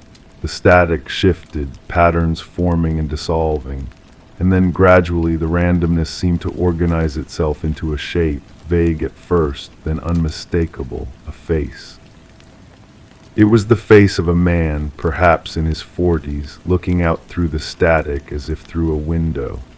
The features were indistinct yet somehow familiar, and then slowly the face smiled, a knowing, intimate smile that sent a wave of cold through Harmon's body. The case of Alina Mason remains officially unsolved. The television from her home is now stored in an evidence locker at the Laurel Creek Police Department, unplugged, its screen dark. Detective Harmon requested transfer to another division 3 weeks after his night in Alina's house. The official investigation concluded that Alina, like the others, had likely wandered off due to an undiagnosed cognitive issue and met with an unfortunate accident in the woods that border Laurel Creek to the north. But occasionally, late at night, the officer on duty at the station will report hearing a faint buzzing from the evidence room. By the time they investigate, it's always silent. Just an empty room with rows of shelves holding the physical remnants of unsolved mysteries. And somewhere perhaps Alina Mason and the others are still watching, or being watched, through the flickering veil of static. Sarah Mason still visits her mother's house every Sunday. She waters the plants, dusts the shelves, and keeps the rooms aired out. She never stays after dark. She never turns on the television. She never mentions the dreams she sometimes has, dreams of her mother sitting in a room very much like her own living room, but not quite right, watching static on an unplugged TV, waiting for a face to appear. A face that more and more looks like her own. Crime 8, tucked behind a wardrobe, she found a full-length mirror wrapped tight in blood-stained sheets and nailed to the wall behind it. When she uncovered it, her reflection blinked, a moment too late, then smiled even though she didn't. The house at 1847 Oleander Avenue had stood for nearly a century in the quiet neighborhood of Larkwood, Minnesota. A modest two-story Victorian with peeling white paint and blue shutters that had faded to a dull gray over decades of harsh winters. Most locals barely noticed it anymore, just another aging landmark in a town where very little changed. Caroline Weiss had never planned to return to Larkwood. At 32, she had built a life for herself in Chicago, far from the whispers and sidelong glances that had followed her family name since her childhood. But when her elderly Aunt Elaine passed away in her sleep, leaving Caroline as the sole inheritor of the Oleander Avenue house, something pulled her back. "You don't have to keep it," her boyfriend Derek had told her over the phone as she drove the quiet highways toward her hometown. "Just clean it out, sell it, and come home." Home, the word felt hollow. Chicago was where she lived, but Larkwood, despite everything, was threaded through her bones. The house on Oleander Avenue had been her refuge during the tumultuous years after her parents' divorce, when her mother had spiraled into depression and Caroline, just 11, had been sent to live with Aunt Elaine. On that first night back, Caroline stepped carefully through rooms filled with the accumulated possessions of her aunt's 87 years. Photographs in tarnished frames, stacks of yellowed newspapers, crocheted blankets draped over furniture that had not been moved in decades. The house smelled of mothballs and something else, a faint metallic scent that reminded Caroline of pennies left too long in a pocket.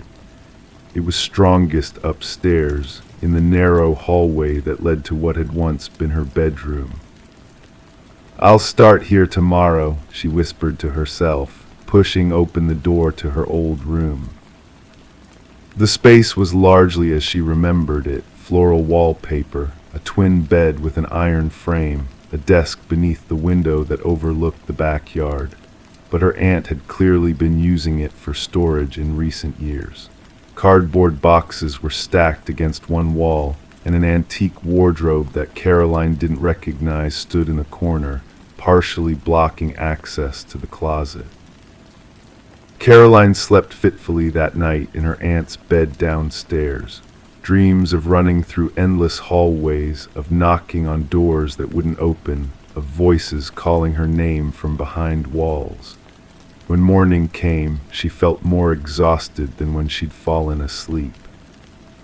She spent the day sorting through her aunt's belongings, making piles for donation, for keeping, for disposal. By late afternoon, she'd made her way upstairs to her old bedroom. The wardrobe was heavier than it looked, solid oak with intricate carvings along its doors. It took all her strength to shift it a few inches, enough to access the closet behind it. That's when she saw the edge of something protruding from the wall inside the closet. A corner of fabric, stained dark brown, nailed to the plaster. "What in the world?" Caroline muttered, reaching for the fabric. It was a bedsheet, she realized, wound tightly around something flat and hard. As she pulled at it, the metal scent that had been lingering in the air intensified. The stains, she now saw clearly, were the rusty brown of old blood. Her heart hammered against her ribs as she unwound the sheet.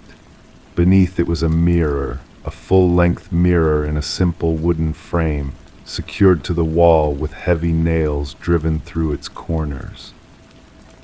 Caroline's reflection stared back at her, pale and wide-eyed in the dim light of the closet. She took a step back, and that's when it happened. Her reflection blinked a moment after she did, as if lagging behind by the smallest fraction of a second. And then, more disturbing still, it smiled, a slight upturn of the lips that Caroline knew she wasn't making. She stumbled backward away from the closet, away from the mirror. Her foot caught on a box, and she fell hard, knocking the wind from her lungs. For several moments she lay there, gasping, staring at the ceiling, telling herself it was exhaustion, a trick of the light, her imagination running wild in a house full of memories. When she finally gathered the courage to look again, the mirror reflected only the empty closet, the angle from the floor not capturing her at all. The blood-stained sheets lay in a heap where she'd dropped them. Caroline called Derek that evening, her voice shaking as she recounted what she'd found. "A mirror behind a wardrobe," he asked, skepticism evident even through the phone. "And you think it, what moved on its own?" "I know how it sounds," she replied, "but there's something wrong with it. And those stains, Derek, I think that's blood." "Old houses have all kinds of weird stuff in them," he said, trying to sound reassuring. "Previous owners do renovations, hide things in walls. It's probably just rust or water damage on the sheets." But Caroline couldn't shake the feeling that she had uncovered something that had been deliberately hidden. That night she dreamed of the mirror again. In her dream, she stood before it, but her reflection was always a step behind, watching her with eyes that seemed to know secrets she didn't. The next morning, Caroline called the only person in Larkwood she still trusted, Michael Harding, who had been a detective with the local police for nearly 20 years and had once dated her Aunt Elaine in high school. "Blood on sheets," Michael said when he arrived, his weathered face creasing with concern. "You sure about that, Caroline?" He followed her upstairs to where the mirror still hung in the closet. The sheets she had left crumpled on the floor were gone. "They were right here," Caroline insisted, pointing at the bare floorboards, wrapped around the mirror, stained with what looked like blood. Michael studied the mirror, then the closet, then Caroline herself. "You've been under a lot of stress," he said gently. "Coming back here, dealing with Elaine's passing in her house. Maybe your mind is playing tricks." "I know what I saw," Caroline said, but doubt had begun to creep in. Had she imagined the sheets, the blood, the strange behavior of her reflection? Over the next few days, Caroline continued sorting through her aunt's belongings. She found old journals in which Elaine had written about dreams, disturbing dreams of being followed, of someone watching her through windows and mirrors. In entries from the months before her death, Elaine had become increasingly paranoid, writing about the other one who was trying to come through. Caroline also discovered newspaper clippings, carefully preserved in a manila envelope. They dated back to 1967 and detailed the disappearance of a young woman named Rebecca Thorne, who had lived in the house before Elaine bought it. Rebecca had vanished without a trace, leaving behind only a room full of mirrors, dozens of them, covering every wall. She was obsessed with her own reflection. One article quoted a neighbor as saying, "Always watching herself as if she was afraid of what she might see or not see." As Caroline delved deeper into the history of the house, she learned that Rebecca wasn't the only disappearance connected to 1847 Oleander Avenue. Every few decades, someone who lived there had vanished or died under mysterious circumstances. Always women, always alone in the house. She began to notice other things too. Objects moved when she wasn't looking. Doors she was certain she had closed stood open in the morning, and always the feeling of being watched. The mirror in the closet seemed to draw her, calling to her in ways she couldn't articulate. Sometimes she would find herself standing before it without remembering how she got there. Her reflection would stare back, eyes slightly different than her own, darker, hungrier. Caroline started taking photographs of herself in the mirror, comparing them to other mirrors in the house. In the closet mirror, her image was subtly wrong, her part on the wrong side, a mole missing from her cheek, her eyes a shade too dark.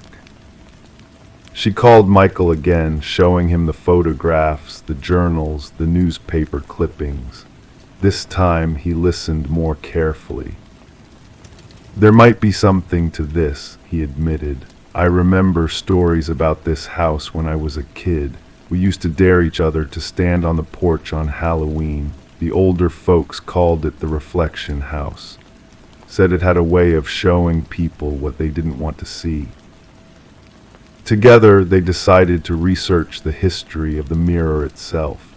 Michael found records indicating it had been in the house since the original construction in 1923. The first owner, a widow named Alina Blackwood, had commissioned it specifically, insisting that the frame be made from wood taken from a gallows that had once stood in the town square. "That's just local legend," Michael cautioned. "But what is documented is that Alina died in front of that mirror. They found her with her wrists cut, her blood splattered across the glass." As the days passed, Caroline grew more haggard, sleeping less, jumping at shadows. She began to wonder if she was losing her mind, following in the footsteps of the women who had lived in the house before her. One night, after a particularly vivid nightmare in which she watched her reflection step out of the mirror and take her place in the world, Caroline decided she had to destroy it. She took a hammer from her aunt's toolbox and made her way upstairs to the closet where the mirror waited. Her reflection watched her approach, hammer raised, but as Caroline swung, her reflection moved differently, ducking to the side, raising its own arm in defense. The hammer connected with the glass, and Caroline felt a sharp pain in her own arm, as if she had been struck instead. The mirror cracked, a spiderweb of fractures spreading across its surface. Blood began to seep from the cracks, not her blood, but something older, darker. And through the broken glass, Caroline saw not her own reflection, but the faces of all the women who had stood before this mirror. Rebecca, Alina, others she didn't recognize. And behind them all, something else, a presence that had been watching, waiting, feeding on their fear and isolation.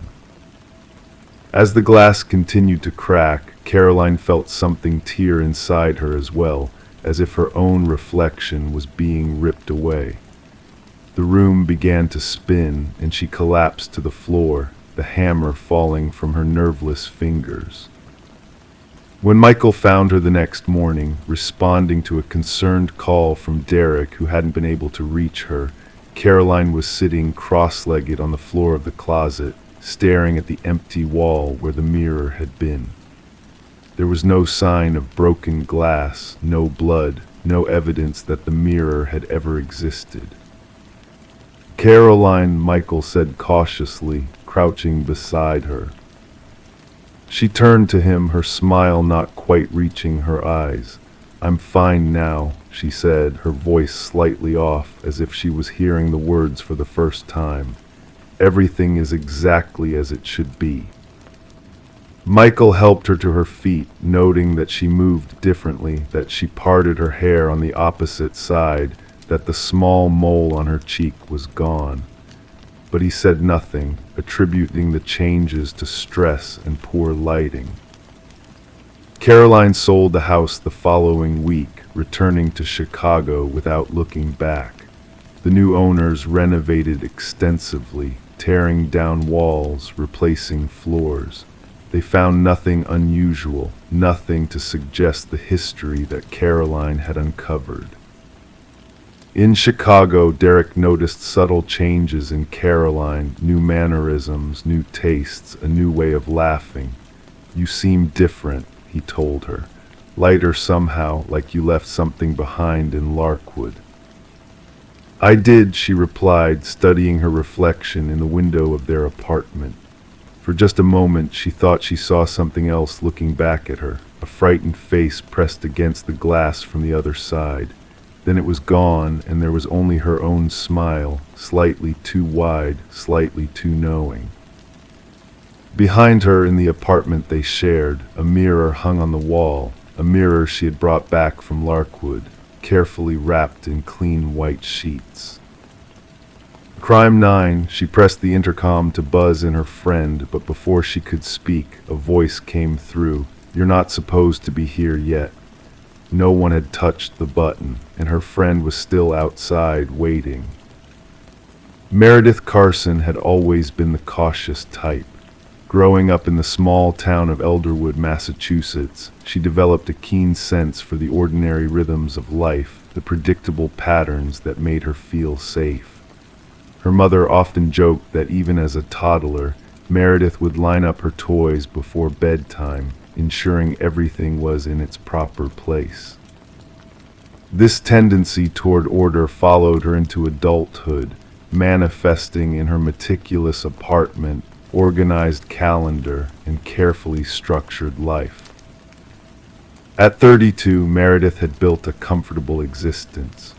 She worked as a research librarian at Elderwood Community College, lived alone in a modest but well-maintained apartment building called Willowbrook Gardens, and maintained a small circle of close friends.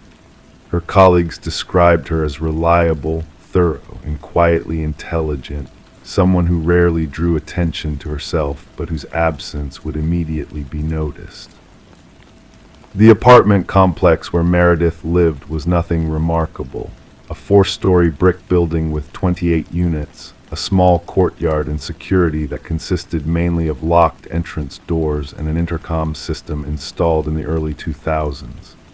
Residents could buzz visitors in after speaking with them through the tinny speaker system.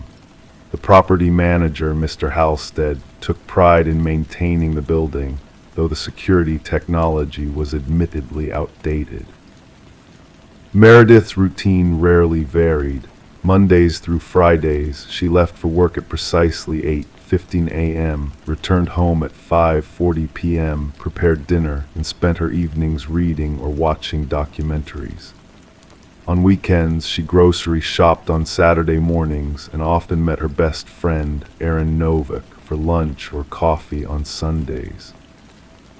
The two had known each other since college, and despite their different personalities, Meredith careful and contained, Aaron spontaneous and expressive, they had maintained a deep friendship for over a decade.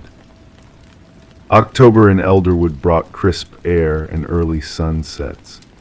The town, with its population of just under 12,000, experienced the kind of autumn that appeared on postcards, brilliant foliage, pumpkins on porches, and a general sense of peaceful transition. For Meredith, fall had always been her favorite season, until that Sunday evening when everything changed. It was October 17th, a Sunday. Meredith and Aaron had made plans to meet at Meredith's apartment at 6:00 p.m. to watch a new true crime documentary series. Meredith had prepared a simple dinner of butternut squash soup and crusty bread. She had set the table, adjusted the lighting, and was just pouring herself a glass of water when her phone buzzed with a text from Aaron. Parking now, be up in 5. At precisely 6:02 p.m., Meredith moved toward the intercom panel near her door, anticipating Aaron's buzz from the building entrance. The intercom system was simple, a speaker, a microphone, and a button to unlock the main door downstairs. Meredith positioned herself by the panel, waiting for the familiar electronic tone. But before any buzz came, the speaker crackled to life on its own. "You're not supposed to be here yet." The voicemail, unfamiliar, oddly calm, seemed to fill the small entryway of her apartment.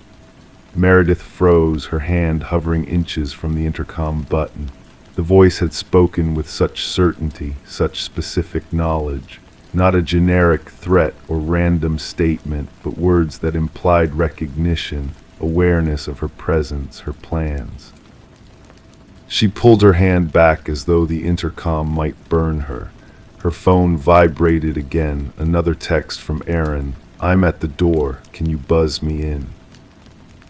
Outside, unaware of what had just transpired, Erin waited by the building's entrance, her finger poised over the button for apartment 3B.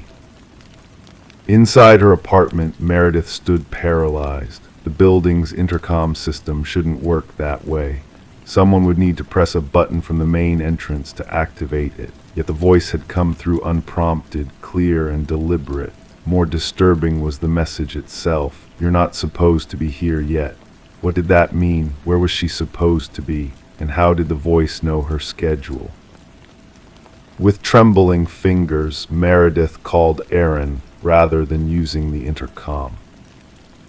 "Hey, I'm downstairs," Aaron answered cheerfully. "Aaron," Meredith whispered, her voice constricted.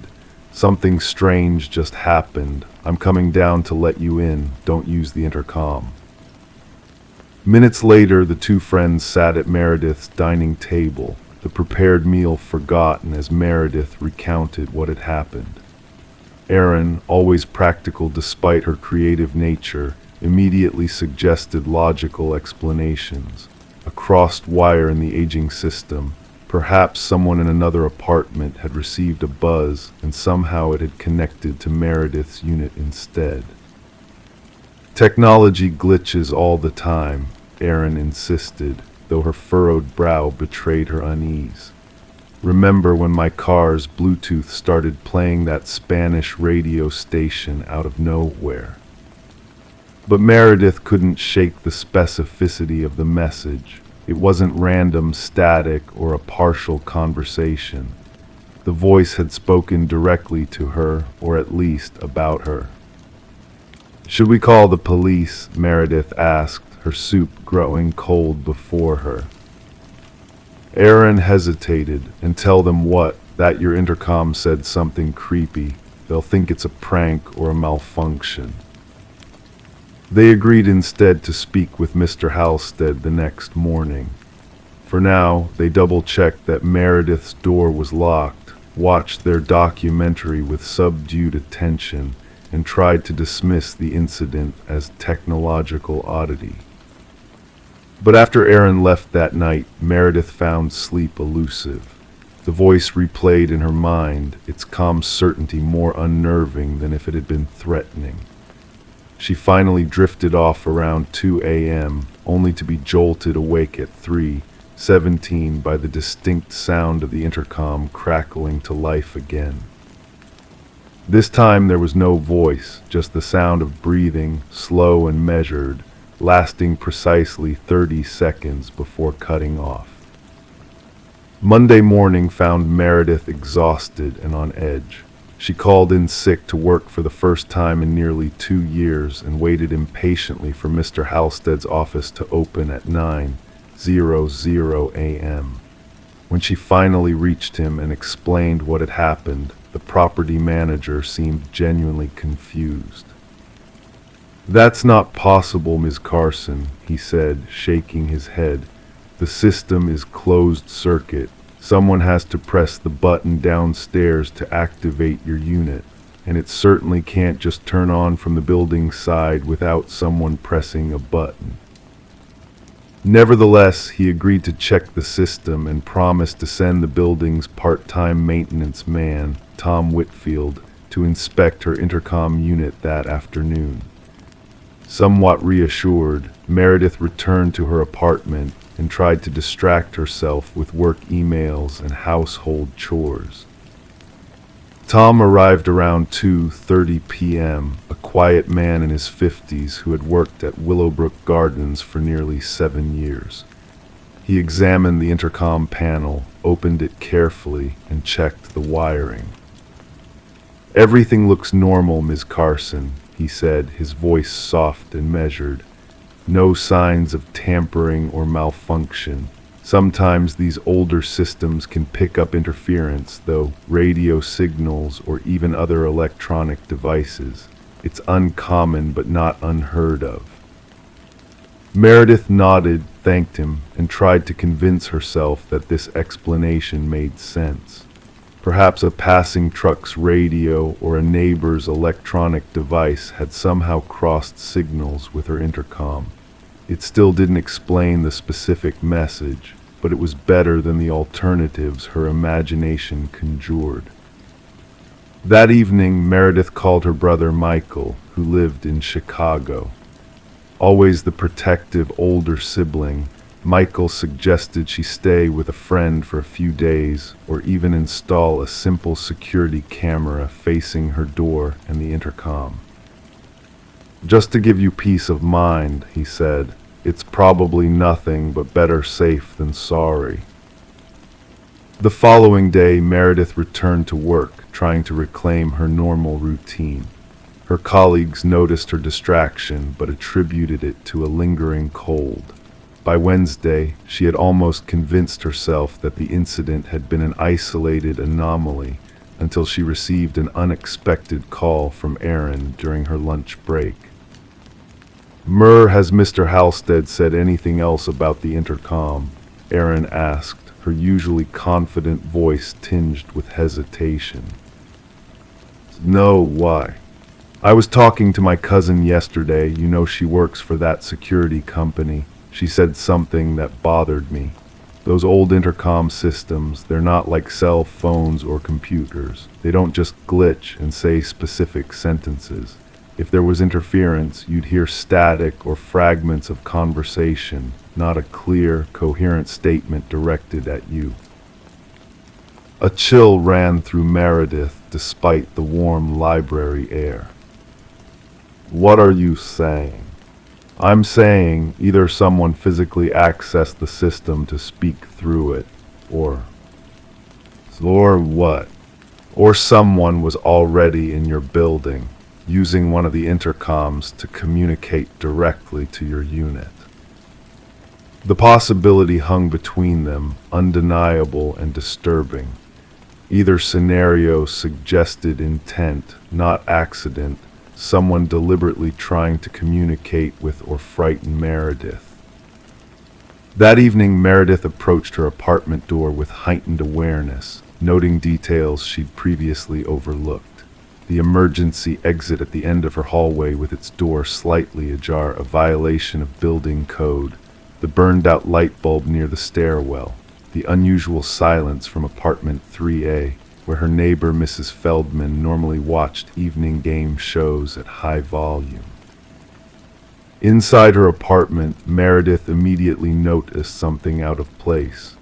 On her spotless kitchen counter sat a single white envelope that she was certain hadn't been there when she left that morning.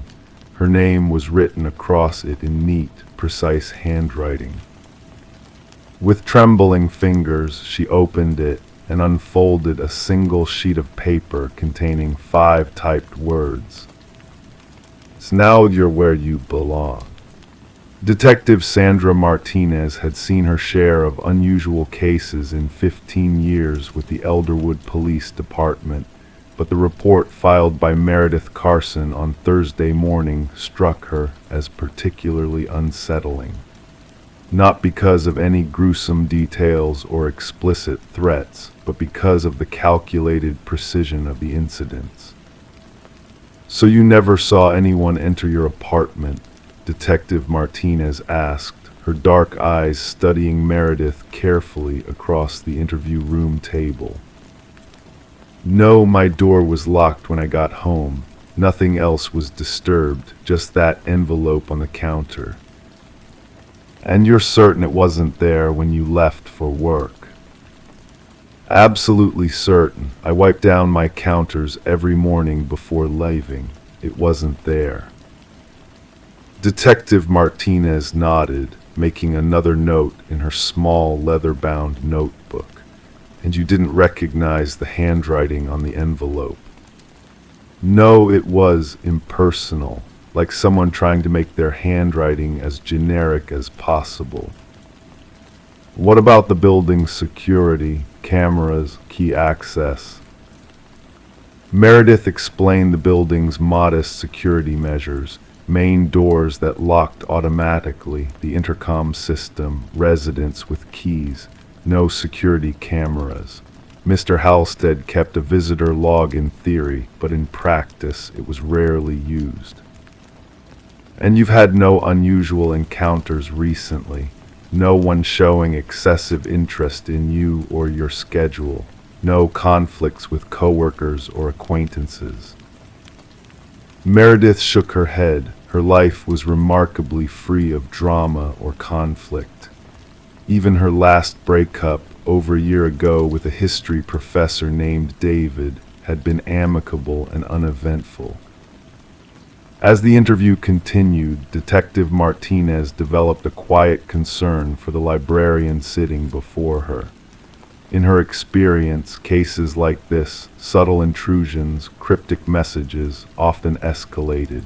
The perpetrator was establishing a psychological connection, creating fear and uncertainty before revealing their true intentions. Ms. Carson, I'd like to assign an officer to check on you regularly for the next few days, Martinez said finally, and I strongly recommend you stay with a friend if possible. Meredith nodded, feeling simultaneously relieved that she was being taken seriously and terrified that the police considered the situation serious enough to warrant protection. That night, Meredith stayed with Aaron, taking only essential items in a small overnight bag. Detective Martinez had officers check Meredith's apartment, finding no signs of forced entry, but noticing that the screws on her intercom panel appeared to have been recently loosened and retightened. The investigation that followed revealed several disturbing details. The building's maintenance records showed that Tom Whitfield, the maintenance man, had called in sick on the Monday that Meredith reported speaking with him. The man who had examined her intercom had not been Tom, but someone impersonating him, someone who had gained access to the building and possibly to maintenance keys. Review of recent tenant applications showed that apartment 3A, Mrs. Feldman's unit, had been vacated 3 weeks earlier when the elderly woman moved to her daughter's home in Florida. Mr. Halstead had been showing the vacant apartment to prospective tenants but had not yet rented it. The emergency exit door with its disabled alarm provided a perfect unmonitored entrance and exit point. Most disturbing was what officers found in the vacant apartment 3A, a small table positioned against the wall adjoining Meredith's apartment, holding sophisticated audio equipment and a directional microphone. Whoever had been watching Meredith had been listening to her as well, tracking her movements and conversations from the empty apartment next door. They never found the person responsible. Despite increased police presence, security camera installation, and careful investigation, the intruder seemed to vanish as mysteriously as they had appeared. Fingerprints found on the audio equipment belonged to no one in police databases. The handwriting on the envelope proved too generic to provide useful leads. Meredith never returned to Willowbrook Gardens. She stayed with Aaron for 2 weeks, then with her brother in Chicago for a month, and finally relocated to Portland, Oregon, where a university library had coincidentally posted a position matching her qualifications. The case remained officially open but inactive in Elderwood. Detective Martinez kept a special file on her desk, adding notes whenever similar patterns emerged in other reports, but nothing conclusive ever materialized. For Meredith, the incident left an indelible mark. She installed comprehensive security systems in her new apartment. She varied her routes and routines. She became acutely aware of the thin barriers between public and private spaces, between security and vulnerability. Sometimes, in the quiet moments before sleep in her new home 3,000 miles from Elderwood, she still hears the voice from the intercom in her memory. "You're not supposed to be here yet." And she wonders, with a chill that never quite leaves her bones, whether she was the target of a random stalker who moved on to other victims, or whether someone specific had singled her out for reasons she might never understand. And she wonders in those darkest moments of night if someday, somewhere, she'll hear that voice again. Story 10. The aged apartment held secrets within its walls, whispering pipes, creaking floorboards. Yet the new tenant sensed something amiss in the air. The footsteps she heard were too purposeful, too steady to belong to a mere building settling in for the night. They echoed from above, deliberate and slow, though she resided on the topmost floor. One evening, a surge of courage propelled her to tap the ceiling with a broomstick. The sound ceased abruptly. A heavy silence lingered, pregnant with anticipation. Then, a solitary knock reverberated from within the ceiling itself. Sarah Coleman harbored the unnerving incident as her own secret. She convinced herself it was the old building's idiosyncrasies, or perhaps a small critter finding refuge in the attic space. As the methodical footsteps persisted every night, she adapted her routines, amplifying the television volume, donning headphones to muffle the rhythmic footfalls that mapped unseen paths across her ceiling in the shroud of darkness. Detective Morris's interest peaked when a maintenance worker stumbled upon a concealed crawlspace during routine repairs. The worker, tasked with fixing a water leak outside Sarah's unit, uncovered a narrow passage hidden behind a section of drywall that defied the building's blueprints. Within the covert space, dimly illuminated by a flashlight, lay a makeshift living area, a clutter of food wrappers, discarded water bottles, a soiled blanket, and a small journal. The building superintendent promptly alerted the authorities. Detective Morris, accompanied by his partner Detective Rivera, arrived to find the maintenance worker visibly shaken, muttering, "Someone's been living in the walls, someone's been watching." The journal chronicled meticulous observations of Sarah Coleman, her daily routine, her visitors, her meals, her viewing habits, even the timings of her shower and slumber. The writing, initially orderly, descended into chaos on the final pages, festooned with cryptic symbols in the margins. "The subject resists my influence," the last entry lamented. "She dares to ignore me. None can ignore me." Forensic teams meticulously combed the crawl space, unearthing fingerprints that eluded identification in any database. They uncovered a labyrinth of passages intricately woven into the building's walls and ceilings, some dating back decades according to structural analysis. These hidden pathways linked to 5 different apartments, but culminated in discrete vantage points, tiny apertures camouflaged as fixtures or minor blemishes only within Sarah Coleman's dwelling. Interviews with current residents yielded no anomalies beyond the routine clamor of apartment living. Yet former tenants painted a contrasting picture. 3 predecessors of Sarah recounted sensations of being watched or inexplicable noises, prompting one to vacate after a mere fortnight. Fearful of sounding paranoid, none had disclosed their encounters. A breakthrough surfaced when forensics detected minute blood traces in one of the crawl spaces. DNA analysis traced it to Martin Weaver, a former resident who mysteriously vanished 4 years prior. Despite his family filing a missing persons report, the case had grown cold. Martin had lived directly beneath Sarah's unit. Revisiting Martin's disappearance, Detective Morris learned that Martin had bemoaned disturbances emanating from the apartment above his. Confronting the reclusive tenant, Edward, who dwelled upstairs, Martin vanished soon after. Edward abruptly vacated the premises without a forwarding address.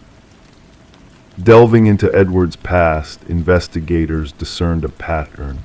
He had resided in top-floor units across 6 different buildings over 2 decades, maintaining minimal social connections before vanishing without trace.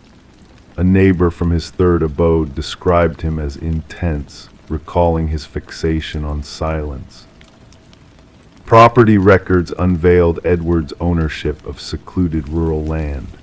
Upon reaching the site, investigators stumbled upon a cabin adorned with photographs and notes depictions of residents from assorted apartment complexes, including Sarah Coleman and Martin Weaver. Schematics of ventilation systems and structural vulnerabilities adorned the walls, alongside journals detailing specimen observations and habitat preservation. At the cabin's core, a corkboard showcased newspaper clippings, missing persons reports, 6 in total, all former denizens of buildings Edward had inhabited.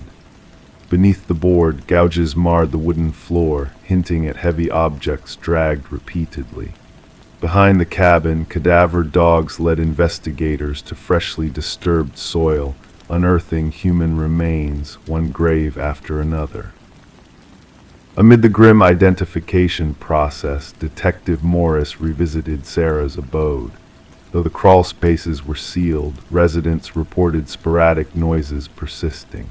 During security system installations, maintenance workers stumbled upon a second journal concealed in a hallway crevice where ceiling met wall. The fresh notebook, mirroring its predecessor, bore a single line on its first page. "They discovered my old sanctuary, not my new one." The final page displayed a rudimentary sketch of Sarah's apartment layout, a crimson trail marking a novel passage, scheduled for that very night. Rushing to evacuate Sarah, officers found her dwelling deserted, save for her abandoned phone, blaring television, and running shower. Etched onto the bathroom mirror amidst dissipating steam was a message scrawled by a finger: "Look up." The shower ceiling panel lay ajar, unveiling a disturbing vacancy. The manhunt for Edward, now identified as Edward Mercer, a former construction worker skilled in renovations, ensued. His expertise in structural nuances enabled the covert construction of observation posts and clandestine passages. Thermal scans of Sarah's building yielded no signs of current occupancy within the walls, while Sarah herself remained elusive, her disappearance linked to a string of vanishing acts across state lines. Authorities issued alerts to apartment managers regarding unauthorized structural alterations in concealed spaces. Yet haunting Detective Morris was not the macabre graves or meticulous journals, but the image of Sarah, alone in her apartment, hearing those enigmatic footsteps from an upstairs neighborless expanse. The footsteps that echoed her tap and then eerily tapped back. At times, when solitude enveloped him at night, Detective Morris found himself gazing at his own ceiling, attuned to the silence, waiting and pondering who else might be listening in the stillness of the night. Story 11, the aged apartment exuded a sense of history, its walls holding secrets whispered through time. The heating system groaned and the pipes rattled, creating a symphony of old house sounds that echoed through the empty rooms. To her, it was all part of the building's charm, a comforting background noise lulling her to sleep each night. But one evening, as she settled into bed, a faint voice, like a breeze carrying a message, drifted through the vents. It wasn't the usual distant chatter of neighbors or the creaking of old timbers. This voice was different. It whispered, almost beckoning, calling out her name in a tone that sent shivers down her spine. With a racing heart, she pressed her ear against the vent, feeling a chill brush past her cheek. And then, almost teasingly, the words came, "I know you can hear me." Detective Morgan Shaw found herself at the heart of an enigma, standing in the silence of the vacant apartment where a sense of unease lingered in the air. Her gaze fixated on the rusted vent cover, forcibly removed from the wall as if revealing a hidden truth. Around her, the forensics team meticulously went about their work, capturing every detail with their cameras, freezing moments in time. The victim, Alina Reeves, had vanished without a trace, unnoticed by the world until a faint odor raised the alarm. And what they unearthed within the ventilation system defied logic and reason. Officer Patel, his voice steady, recounted Alina's distress, how she had spoken of voices echoing through the vents, a plea for help dismissed as mere quirks of an old building. Shaw knelt by the vent, tracing the deep scratches with a sense of foreboding creeping into her thoughts. The marks spoke a story of desperation, of a struggle from within, of someone fighting to break free, the pieces of the puzzle slowly falling into place. Alina, a beloved kindergarten teacher with a radiant smile and a penchant for nurturing life in the form of thriving houseplants, had left behind a void that whispered of her absence. Her students, unaware of the darkness that had engulfed her, had crafted cards waiting for her return.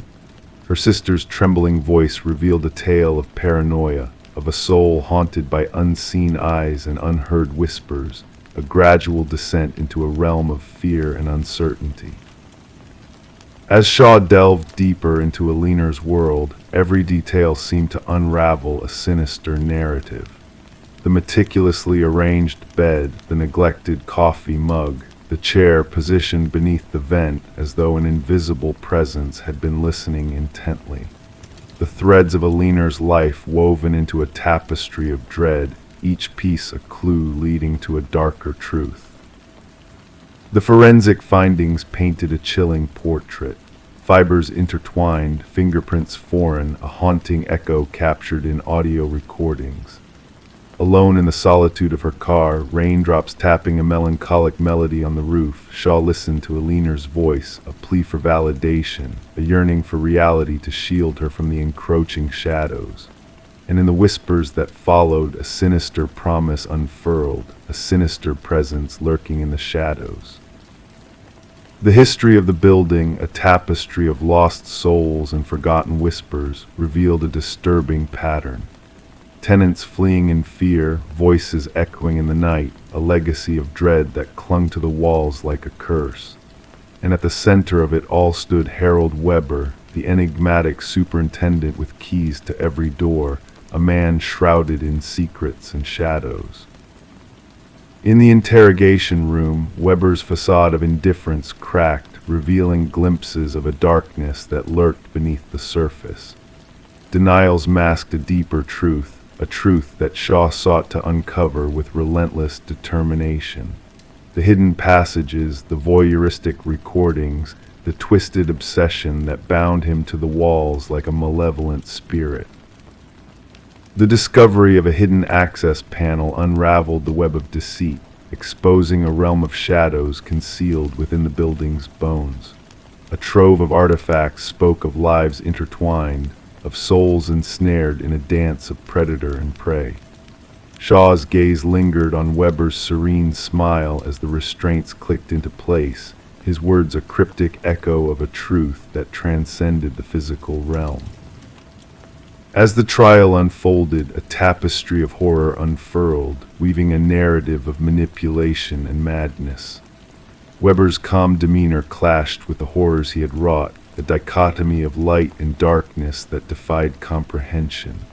And as the gavel fell, a verdict pronounced, the echoes of the building's whispers lingered, a reminder of the darkness that dwelled within its walls.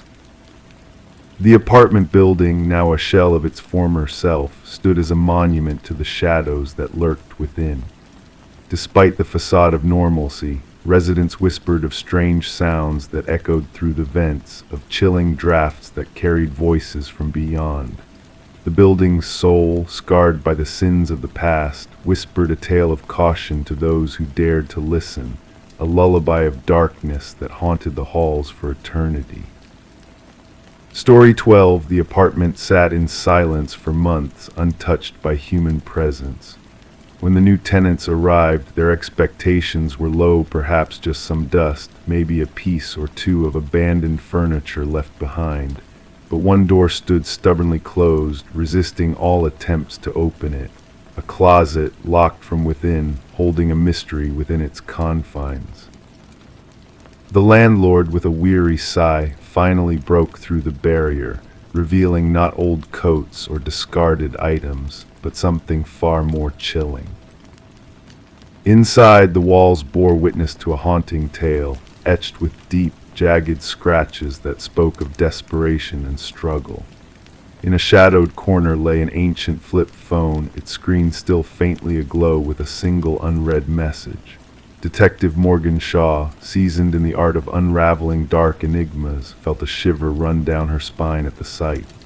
It wasn't the sight of blood or violence that unnerved her, but the unspoken story hidden within those haunting marks. "We need forensics here immediately," she instructed her partner, Officer Reed, who diligently captured the evidence with his camera, "and gather all the records of the previous tenants." The message on the phone whispered cryptically, "I know what you did." The landlord, a jittery figure with perpetually damp hands, spoke of the previous tenant, an enigmatic young woman who had vanished without a trace, leaving behind unpaid rent. "Quiet type, kept to herself. Moved out around 6 months ago," he muttered, avoiding the gaze of the closet. Forensic analysis unveiled a grim truth embedded in the scratches on the wall's traces of blood, mostly belonging to a single individual, presumably the missing tenant, Emma Caldwell, a 28-year-old woman reported missing after vanishing from her daily routine. Yet among the samples, 2 DNA profiles puzzled the investigators. One remained unidentified, while the other matched a man who had supposedly perished in a car accident 2 years prior. Shaw delved deeper into Emma's life, piecing together a narrative of interrupted existence from the remnants left behind in her apartment. Unanswered phone calls, a neglected coffee mug, a bed meticulously made signs of a life abruptly halted.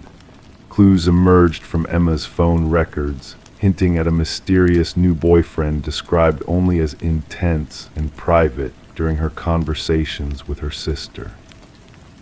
Surveillance footage painted a grim picture of the night Emma disappeared, capturing her return home followed by a shadowy figure in a baseball cap, carefully shielding their identity. The breakthrough arrived with the discovery of fingerprints on the closet doorknob belonging to Derek Mercer, a man believed to be deceased. He staged his death, Shaw concluded, her mind racing with questions about his connection to Emma and the reasons behind his macabre charade.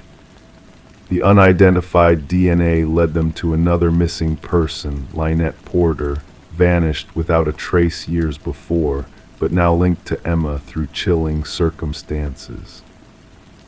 As the investigation unfolded, a trail of evidence led them to a secluded property owned by Mercer's family, where a harrowing discovery awaited a living but broken Lynette Porter, confined in conditions reminiscent of Emma's ordeal. Her words, barely a whisper, revealed the horrors she endured under Mercer's twisted control. Journals detailing Mercer's obsessions, photographs of his victims, and damning video recordings surfaced, painting a portrait of a man consumed by a need for domination and suffering. The manhunt for Mercer spanned jurisdictions, unveiling his dark intentions to inflict pain and despair on those he deemed his prey. Captured at a bus terminal, Mercer clutched a new identity and a one-way ticket, carrying with him tools of his sinister trade. During interrogation, his demeanor remained disturbingly composed, weaving a narrative of Emma's complicity in her own demise. The trial exposed Mercer's elaborate deception, his meticulous planning to evade justice while preying on unsuspecting women. Emma's fate, sealed within the confines of that closet, echoed a tragic tale of a life extinguished in a struggle for survival. The jury's swift verdict of guilt brought little reaction from Mercer, a fleeting smile hinting at a twisted satisfaction known only to him.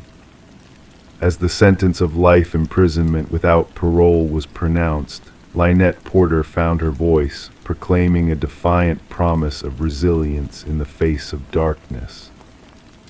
The case left an indelible mark on the department, reshaping protocols for missing persons cases and emphasizing the importance of tracing relationships and rental properties. Detective Shaw, haunted by the echoes of Emma's silent plea for justice, preserved the closet door as a somber reminder of the unseen terrors lurking within ordinary spaces. In the end, the tale of Emma Caldwell and Derek Mercer served as a cautionary saga of shadows concealed beneath the veneer of everyday life, a reminder that sometimes the most profound mysteries are etched not in blood, but in the haunting echoes of the desperate fight for survival. Story 13. The river flowed lazily that morning, its surface smooth as glass, undisturbed by the gentle ripples. The fisherman's boat glided effortlessly, almost lulled by the tranquility of the scene. It was then that something caught his eye, a suitcase bobbing near the shore, out of place in the peaceful surroundings. At first he dismissed it as mere debris, perhaps discarded by careless hands.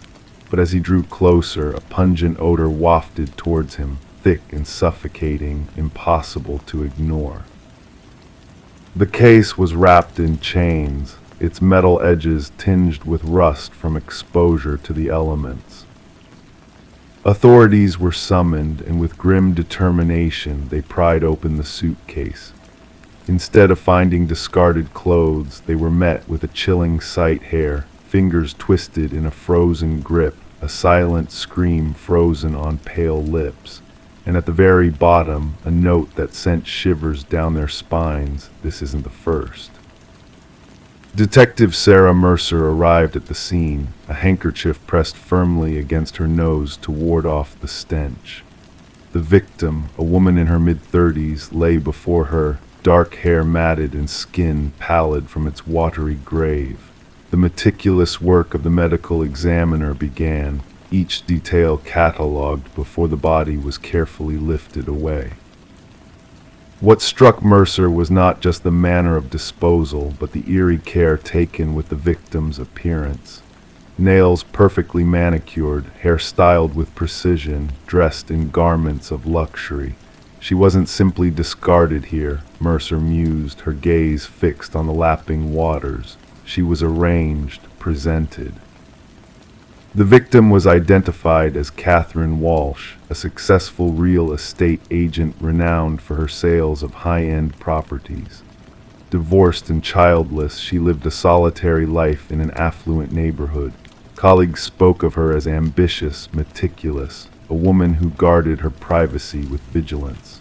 Her disappearance had been noted when she failed to show up for a crucial showing, a deal that promised her the largest commission of her career. As investigators delved into Walsh's life, they found her home to be a model of perfection. Every corner immaculate, belongings meticulously organized.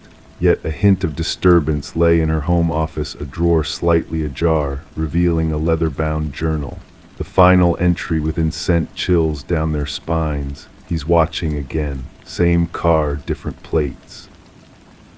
Further digging unearthed a trail of unsettling emails in Walsh's inbox, messages from unknown senders, all bearing the same unnerving phrase: "I see your perfection." Each message sent at precisely the same time on different days. Her online searches hinted at a growing sense of unease, inquiries into security systems, self-defense tools. Mercer pieced together the puzzle, drawing a connection between the meticulous killer and the ritualistic display of his victims. "Our perpetrator is methodical," she confided to her partner. This was not a crime of passion, but a carefully orchestrated performance. A breakthrough emerged from an unexpected source, a pawnshop owner who recognized a distinctive emerald necklace missing from Walsh's belongings. The culprit, Michael Linden, a nondescript maintenance worker, had frequented the shop. Surveillance footage revealed his repeated visits to Walsh's building, often when she was away showcasing properties. A search of Linden's modest abode uncovered a chilling shrine, a hidden alcove adorned with mementos from each victim. Hair strands entwined in a brush, tissues stained with lipstick, keys, and receipts meticulously arranged. Each item cataloged in a small notebook detailing intimate details of their lives. When Linden was brought in for questioning, his demeanor remained eerily composed. In a voice devoid of emotion, he confessed his twisted motives. "They presented themselves as flawless," he murmured, "but I saw their imperfections. Their perfection was a facade." The search for Linden's earlier victims led investigators to remote locales where more suitcases surfaced. Inside, women bearing striking resemblances to Walsh, all real estate agents who prided themselves on their meticulous nature. During his trial, Linden sat motionless, a specter of calm amid the storm of revelations, his meticulous planning and execution laid bare for all to see. As the judge handed down a sentence of life without parole, the families of the victims watched in silence, their grief a palpable presence in the courtroom. For Detective Mercer, the case was closed, but a haunting question lingered in the air. What inner demons drove Linden to his heinous acts? What flaw within himself was he trying to erase through his twisted rituals? The river continued its unhurried journey downstream, carrying away all traces of the horrors that had unfolded along its banks. Yet on Mercer's desk in the precinct lay copies of those chilling notebooks, a stark reminder that darkness can lurk in the most unassuming of places. Behind closed doors, beneath polished facades, a sinister presence may lie in wait, ready to pounce at the first sign of imperfection. Story 14, the town spoke in whispers of the house nestled at the forest's edge, a solitary figure standing against the backdrop of towering trees. Its windows gazed out with a darkness that seemed to absorb the light, its porch bowed under the weight of time's passage. No one laid claim to its ownership, no memory lingered of the hands that shaped its weathered walls. Yet when a group of wanderers strayed near, their eyes beheld a chilling sight, names etched into the wooden exterior, carved like cryptic messages of foreboding. Among them, at the bottom of the list, gleamed a fresh presence, untouched by the ravages of weather and time, a name alien to all but one. With a tremulous voice, one of the hikers whispered, "That name belongs to me." The call came in the dead of night, a routine report of trespassing logged by the dispatch. Mason Wright, the leader of the hiking group, was the voice on the line, claiming his name discovered on the desolate house. Responding officers anticipated a mere case of youthful mischief, a prank spun among friends. However, what awaited them defied rational explanation. As darkness draped the forest in its shroud, Detective Sarah Keller arrived, her flashlight piercing the veil of shadows, revealing the facade of the structure. The names, 27 in total, cascaded down the eastern wall, some faded by time, barely discernible against the aged wood, while others remained sharp as if freshly carved. And at the base, Mason Wright stood out, the cut still redolent of sawdust. "I've never set foot here before," Mason asserted, his breath materializing in wisps in the icy air. "I cannot fathom how my name came to be here." The inquiry commenced with thorough investigations into each name inscribed on the wall. The findings sent a chill through the detective team. Every name corresponded to a soul reported missing over the span of 4 decades. Some cases had grown cold with time, while others remained open, united by a haunting commonality, the individuals had vanished while trekking alone through the wilderness. Forensic experts meticulously documented each carving, noting the nuances in depth, technique, and weathering. The oldest inscription, Rebecca Hansen, tied to a disappearance 37 years prior, recounted the tale of a young woman who ventured into the woods never to return, leaving behind only a lone hiking boot by a stream. Mason's account remained unwavering under scrutiny. He professed no ties to the locale beyond that particular hiking excursion with his college comrades. Their selection of the trail had been arbitrary, guided by an online suggestion. No link surfaced connecting him to the other names immortalized on the wooden canvas. Attention shifted to Mason's companions. Emily Chen, the group's photographer, shared snapshots captured during their journey. Upon examination, analysts discerned a disconcerting anomaly, a blurred figure lingering in the background of multiple photos, a tall, slender silhouette partially obscured by the foliage. "We encountered no one else on our path," Emily maintained. "We would have remembered." Detective Keller sanctioned a search of the house's interior. Though the structure appeared forsaken, cloaked in dust and strewn with broken furnishings, the basement harbored a sinister revelation. Personal effects of the missing hikers were meticulously arranged on shelves: watches, backpacks, cameras, wallets, each item bearing a name matching those on the exterior wall. The evidence team methodically cataloged every artifact, unveiling blood traces under ultraviolet light on the concrete floor, remnants of attempts to purge the stains. Despite the cadaver dog's signals near the dense woods behind the property, no bodies were unearthed beneath the house. As the scrutiny deepened, Detective Keller observed a shift in Mason's demeanor. He reported peculiar incidents, whispers in the night, enigmatic footprints leading to his door but not away, shadowy figures haunting his periphery. A guard was assigned for his protection, yet Mason's paranoia burgeoned. A breakthrough emerged with the unearthing of land records from county archives. The abode had belonged to a recluse named Victor Blackwood, a hunter who vanished without a trace 15 years ago, his disappearance left uninvestigated. Armed with a warrant, Detective Keller probed further into the encompassing woods, where a network of crude hunting blinds materialized, strategically stationed along frequented trails. Within one blind, a journal was unearthed, chronicling meticulous observations, details of hikers, their routes, gear, and behaviors. The script evolved from early notes on animal hunting to chilling accounts of humans as prey, culminating in elaborate narratives of selecting and stalking victims. A manhunt ensued for Blackwood, spanning multiple jurisdictions.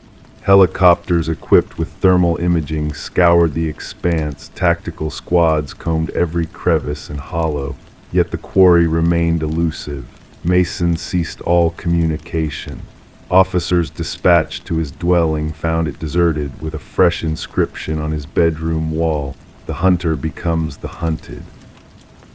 The pursuit of Mason stretched on fruitlessly. However, during a subsequent sweep of Blackwood's residence, a ghastly find awaited forensic technicians. Concealed behind a secret panel in the basement, a workshop surfaced, stocked with woodworking tools, wood preservatives, and a freshly carved wooden piece bearing a novel name, unmounted on the external wall. The name struck a chord with Detective Keller. It belonged to the lead forensic examiner who had canvassed the premises initially, absent due to sudden illness, unreachable by phone. Authorities established a vigilant cordon around the house, cameras poised to capture any movement, sensors primed for any intrusion. The trap was set. 3 nights later, a signal flared on the sensors.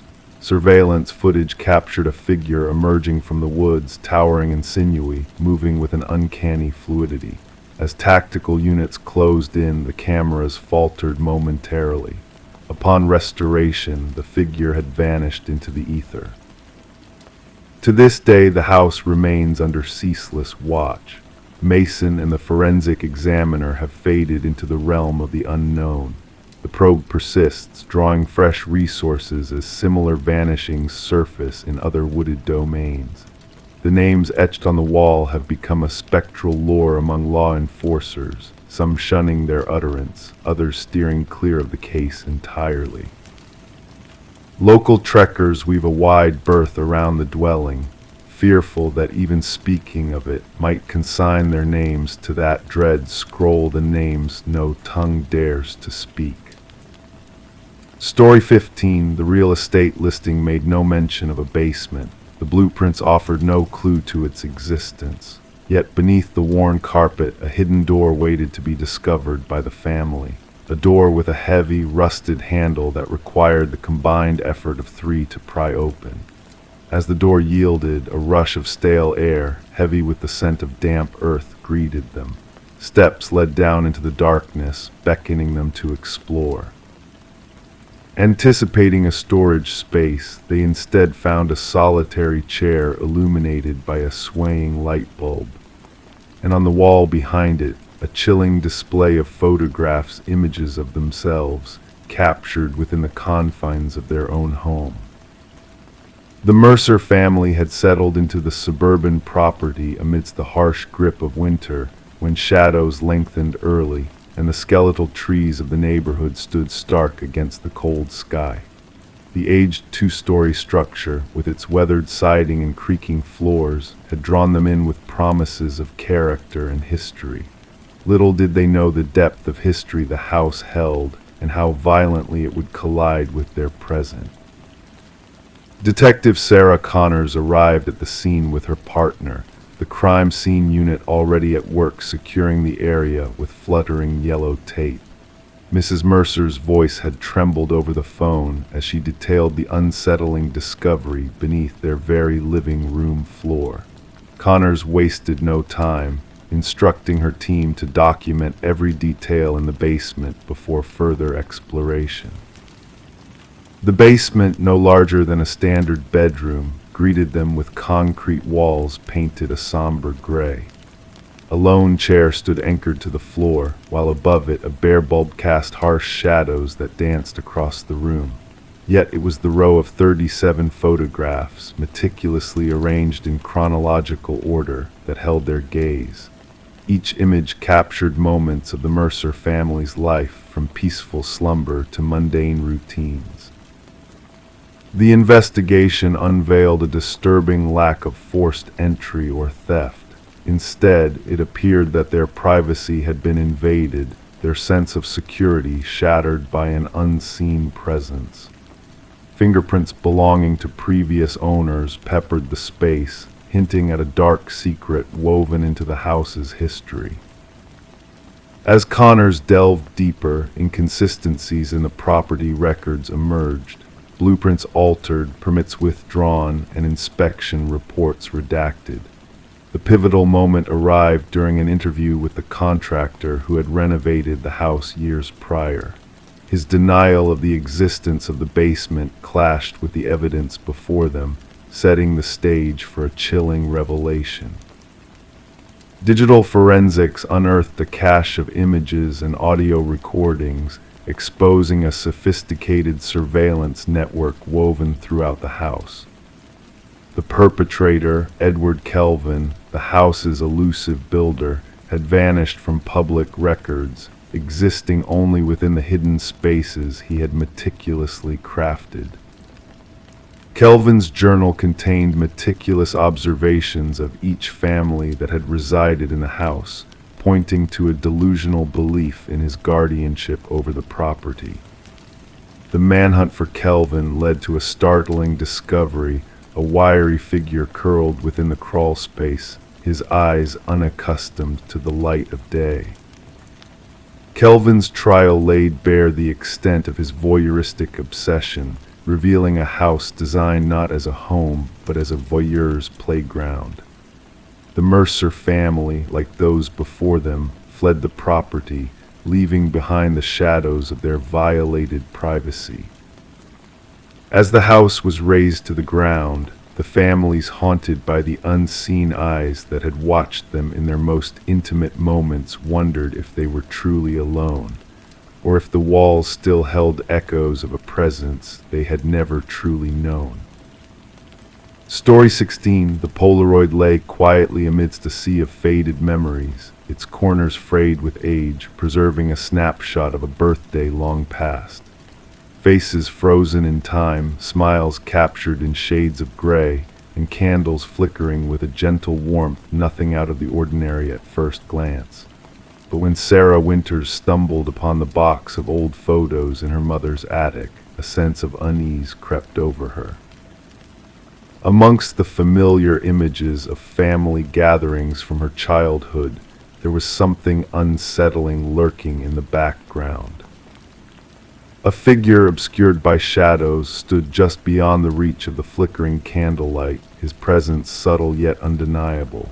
He wasn't a relative, a friend, or anyone Sarah could place, and yet as she sifted through the collection, she noticed a pattern emerging.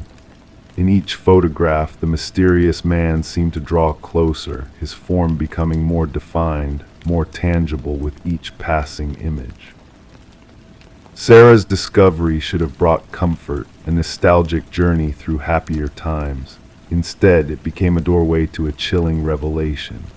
The man in the background, a silent observer in the captured moments of joy, began to haunt her thoughts. In the first photo, he was a mere silhouette on the periphery, a spectral presence during her childhood birthday celebration. By the second photo, he had crossed an invisible threshold, stepping into the frame unnoticed. And by the third, he lingered ominously behind her unsuspecting uncle, a shadow in the midst of light. Trembling with unease, Sarah reached out to her father, seeking answers to the unsettling mystery that had unfolded before her eyes. "Dad, who is this man in the background of these photos?" she inquired, her voice quivering with a mix of fear and confusion. His response was a sharp intake of breath, a hesitant silence that spoke volumes. "There shouldn't be anyone there except family," he finally managed to say, his voice tinged with an undercurrent of concern. Desperate for clarity, Sarah shared the digital versions of the haunting Polaroids with her father, hoping for a rational explanation. But his shock mirrored her own when he confirmed that the mysterious figure was indeed present in each image, a ghostly presence that defied explanation. Seeking guidance, Sarah turned to Detective Marcus Reed, a seasoned investigator with a weathered demeanor that belied a keen intellect. Spread across his desk in the dimly lit precinct, the photos told a silent tale of encroaching dread. Rain tapped against the windows, casting ethereal patterns of light and shadow as the detective studied the evidence before him. "And no one recognized this individual?" Detective Reed inquired, his voice a steady anchor in the sea of uncertainty. Sarah shook her head, her gaze fixed on the progression of images that revealed a chilling narrative of silent intrusion.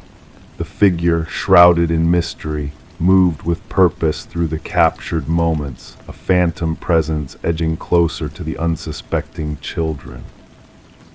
As the investigation delved deeper, the truth revealed itself in fragments of forgotten horrors.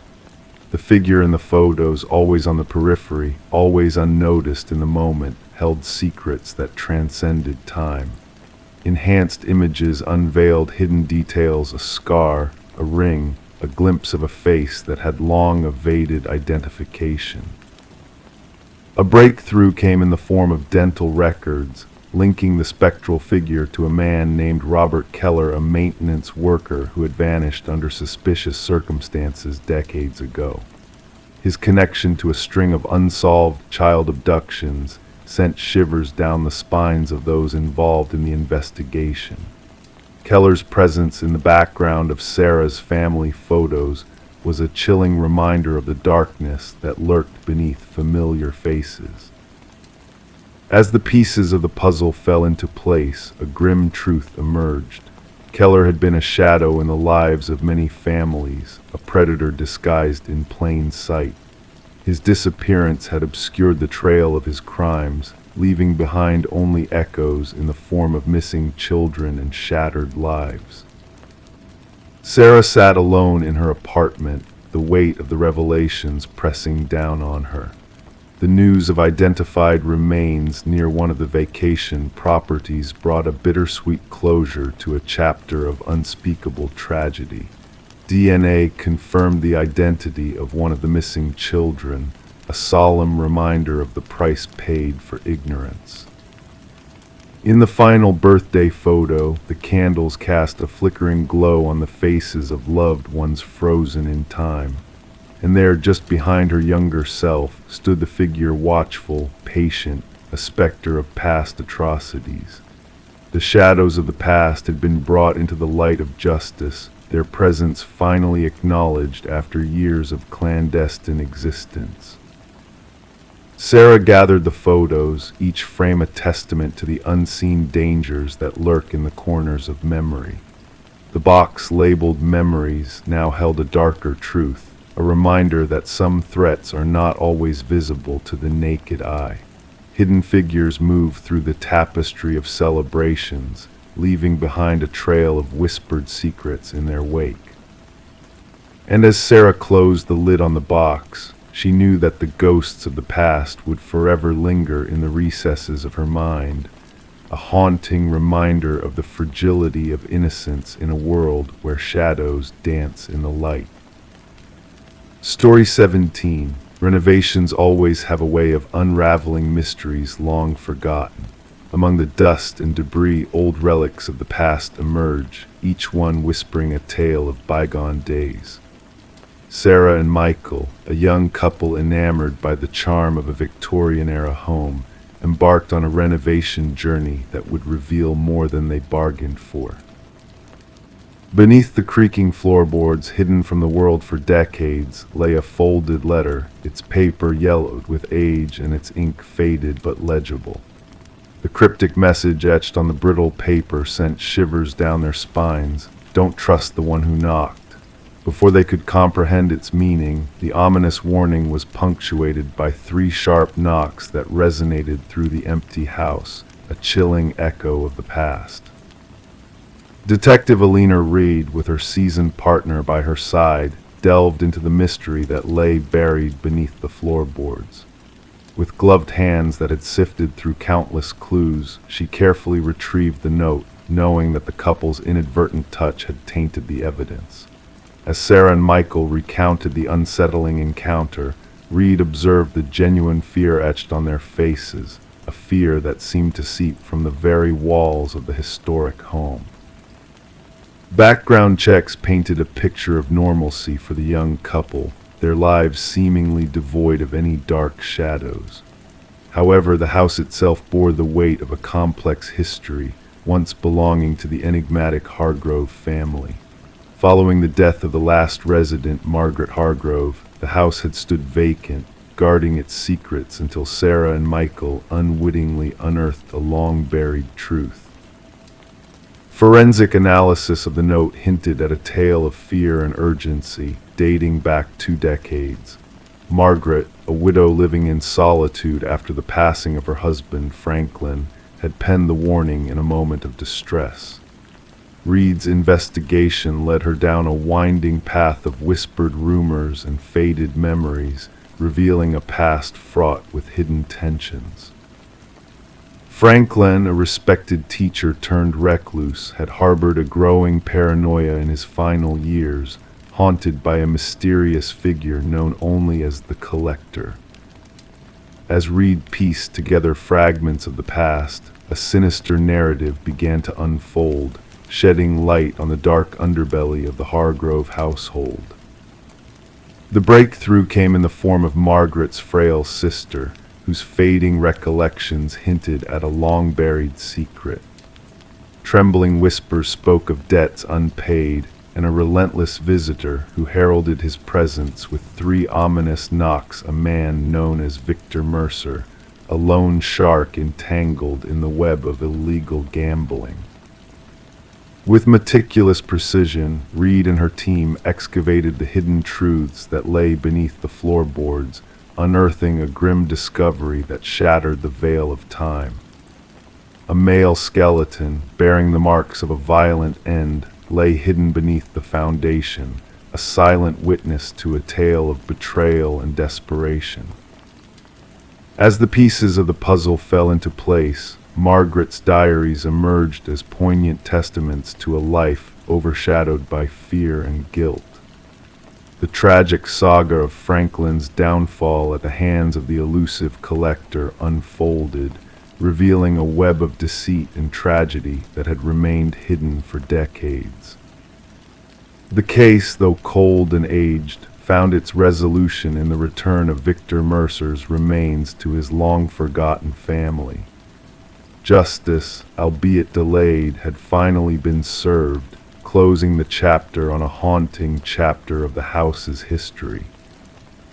Sarah and Michael, unable to bear the weight of the revelations that lurked within the walls of their home, chose to part ways with the Victorian estate, leaving it to stand in silence once more. Local whispers spoke of eerie occurrences in the dead of night, where the echoes of 3 distinct knocks reverberated through the empty halls, a ghostly reminder of the past that refused to be forgotten. The note, now a relic of a bygone era, remained locked away in evidence storage, its enigmatic message serving as a chilling testament to the mysteries that lingered within the walls of the old house. Detective Reed, in her final report, mused on the elusive nature of truth, acknowledging that some secrets are destined to remain shrouded in shadows, their full extent never truly unveiled. Story 18. The worn envelope exuded a sense of history, its corners tinged with age, yet the stamp bore the freshness of recent days. With meticulous care, the detective peeled it open, revealing a solitary sheet of paper. Typed in a hurried, uneven script were the words, "I am sorry for what I did."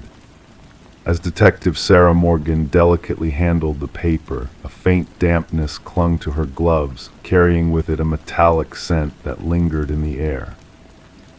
It was only upon closer inspection that a reddish smear along the bottom edge caught her eye, distinct from any ink she had encountered before.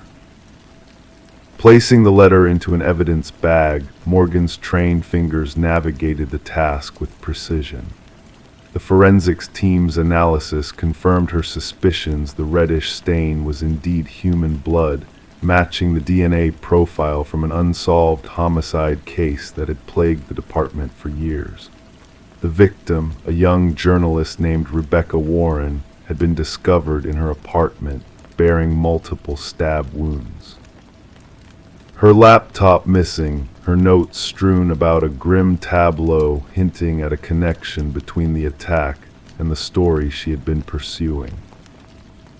Despite exhaustive efforts, the case had remained cold until the arrival of this enigmatic letter at the homicide division.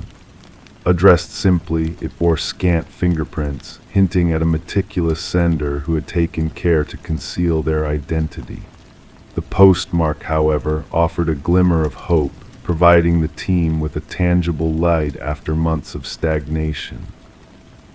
Gathering her team in the dimly lit briefing room, Morgan pinned the letter at the center of the board adorned with a mosaic of crime scene photos and investigative threads that had led to dead ends. "This changes everything," she murmured to the room, her voice a whisper amidst the quiet intensity. "Our perpetrator shows signs of remorse." Detective James Chen, her stalwart partner in the investigation, scrutinized the letter thoughtfully. "Or perhaps it's a guise, a performance to deceive us," he posited, his voice a counterpoint to Morgan's cautious optimism.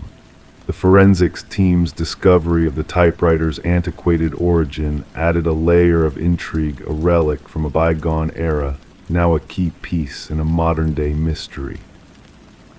As the inquiry gained momentum, the detectives delved into Rebecca's life, uncovering a trail of determination and integrity. Her pursuit of exposing corruption had led her to the doorstep of a powerful family embroiled in a web of deceit and betrayal.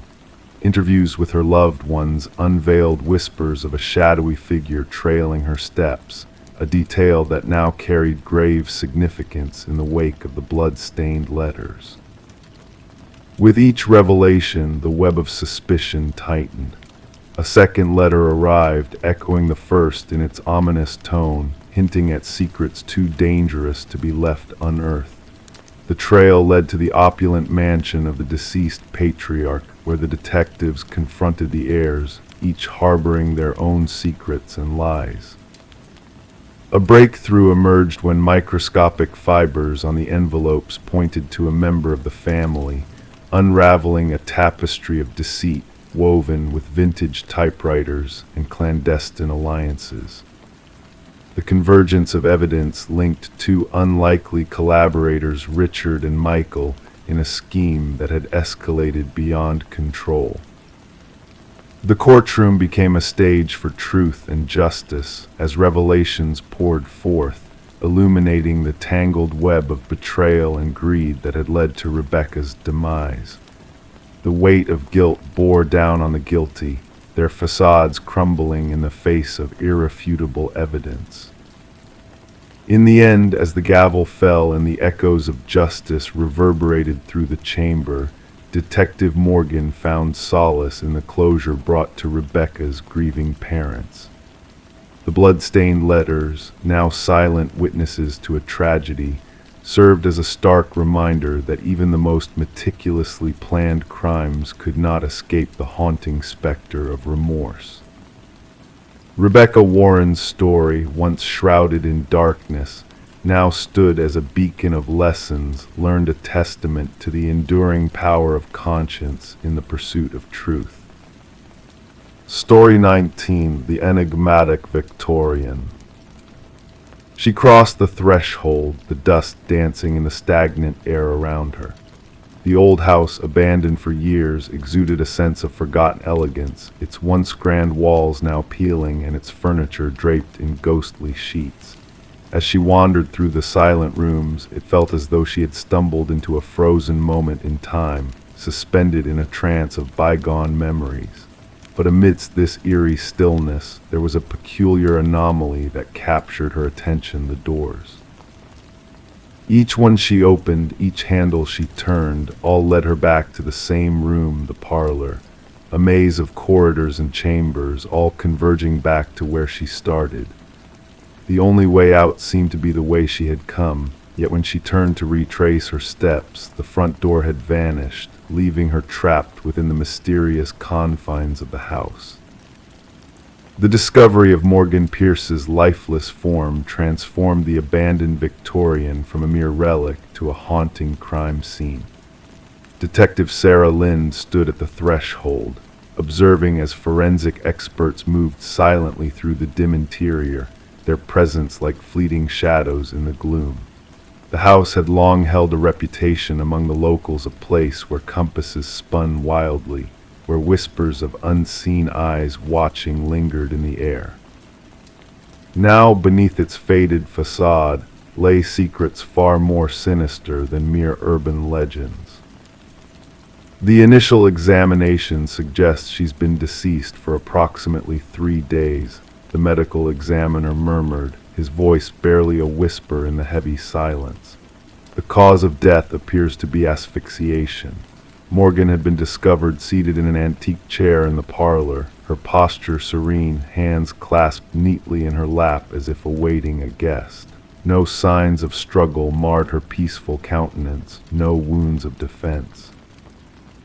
The scene exuded a chilling tranquility that unsettled even the most seasoned investigators. Lind inquired who discovered the body. Her partner replied, a real estate agent showing the property stumbled upon her presence, mistaking her for a trespasser until they drew closer. The house had remained abandoned since the passing of its previous owner, Eleanor Blackwood, nearly 5 years prior, entangled in legal disputes and forgotten by all but vandals and thrill-seekers. Morgan Pierce, a 26-year-old graduate student delving into architectural anomalies for her thesis, had been drawn to the enigmatic Victorian. Known for her meticulous nature and fascination with spaces that defied conventional design, the house's reputation for disorienting visitors had undoubtedly beckoned to her curious spirit. Lind noted, her roommate reported her missing 2 days ago, mentioning Morgan's venture to the house where people get lost for her research. Investigations unveiled Morgan's frequent visits to the house in the weeks leading to her demise. Her journal entries chronicled peculiar acoustic phenomena, chilling cold spots that defied explanation, and doors that seemed to lead to ever-shifting destinations. In her final musings, she spoke of carrying specialized equipment to capture what she referred to as spatial inconsistencies, equipment now conspicuously absent. The autopsy yielded a startling revelation: traces of a rare alkaloid in Morgan's system, derived from a plant utilized in shamanic rituals. While known to induce disorientation and vivid hallucinations, the amount detected was insufficient to be lethal. She was not one to partake in recreational substances, asserted her boyfriend during interrogation. Morgan held her research to the highest standards. She would not have jeopardized her perception willingly. Deleted messages retrieved from Morgan's phone hinted at clandestine conversations with a kindred spirit who shared her fascination with the house, someone who claimed to grasp its arcane truths. The exchanges grew increasingly intimate and cryptic, alluding to the house harboring untold secrets waiting to be unveiled. The investigation led Lynn to Adam Reeves, an architectural historian whose expertise in rare spatial phenomena had captivated Morgan's interest. Their professional rapport had blossomed into a more personal connection, with Reeves expressing profound grief at her tragic demise. "The house carries a legacy," he divulged. Its original architect wove optical illusions and false perspectives into its very fabric, intending to bewilder and confound. Morgan believed there was a deeper significance to it, beyond mere architectural trickery. Reeves, however, possessed a solid alibi for the presumed time of Morgan's passing, supported by university symposium footage locating him miles away. A break in the case emerged from an unexpected source: the grandson of a leaner Blackwood residing overseas. Upon contact, he unveiled a long-guarded family secret. "My grandmother was not the sole Blackwood to meet her end within those walls," he disclosed. "Others succumbed in the parlor, always found in peaceful repose." The family dubbed it the claiming. Ancient journals unearthed by the grandson chronicled a chilling pattern of deaths officially attributed to natural causes, all linked to prolonged exposure within the house. Investigators stumbled upon a concealed compartment behind the parlor's hearth, revealing Morgan's missing equipment alongside a peculiar chamber housing artifacts from diverse indigenous cultures, meticulously arranged in a cryptic pattern. At its heart rested a weathered figurine embodying a deity associated with liminal realms' thresholds between worlds. Traces of the alkaloid matching Morgan's toxicology were discovered on these relics, hinting at a deeper connection. The case took a harrowing turn when dust analysis within the house unveiled foreign fingerprints distinct from Morgan's or any known visitors, hinting at a sinister presence during her final moments. 3 weeks into the inquiry, Adam Reeves was discovered in his apartment, mirroring Morgan's eerie pose with the same alkaloid present in his system. Clutched in his grasp was a key, inexplicably fitting the hidden compartment within the Victorian, a key to mysteries unsolved. In his parting email, Reeves penned, "The house ensnares not the body, but the mind." Morgan was correct, the doors lead where they always have, yet an unseen force muddles one's sense of direction. Once the truth dawns upon you, escape is feasible, but by then the desire to depart wanes. The case lingered as an open enigma, shrouded in suspicion and intrigue. The condemned Victorian now stood silent, its secrets entombed within its forsaken walls, guarded by the veils of time. Whispers persisted among the locals of spectral lights flickering within on moonlit nights, of visitors who ventured in but never emerged. Some claimed the house ensnared those who delved too deeply into its mysteries, while others believed Morgan and Reeves had unearthed a primal force existing within the interstices of reality. The truth remained as elusive as an exit in a house where every door led back to the beginning, a riddle echoing through the corridors of time. Story 20: Reflections of Identity. She cleared the mist from the mirror, gazing into her own reflection, seeking familiarity. Yet an unsettling feeling crept in, a subtle unease that grew with each passing moment, a flicker caught in the corner of her eye, a movement not her own. As she turned away, her reflection remained fixed, watching her with an intensity that sent shivers down her spine.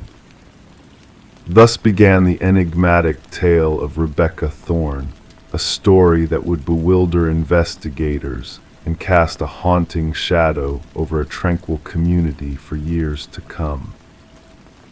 Rebecca resided in a modest apartment in a serene suburban neighborhood, a solitary figure cloaked in routine and precision. Her friends painted her as methodical, reserved, a woman who kept her distance while maintaining a cordial relationship with her neighbors. A data analyst by profession, her life revolved around order and predictability. Never did anyone suspect that she would be thrust into the heart of one of the most perplexing criminal mysteries of the era. The first signs were subtle, easily brushed off as mere quirks of the mind. Objects in her home shifted inexplicably, a coffee mug on a different shelf, books rearranged, her toothbrush out of place. Rebecca attributed these anomalies to fatigue, the consequence of long hours spent immersed in the world of data and statistics. It wasn't until weeks passed and the disturbances persisted that she reached out to the authorities, her sense of unease escalating with each minor alteration. Detective Marion Shaw received Rebecca's initial report with a hint of skepticism, deeming it more suited for mental health services than a criminal investigation.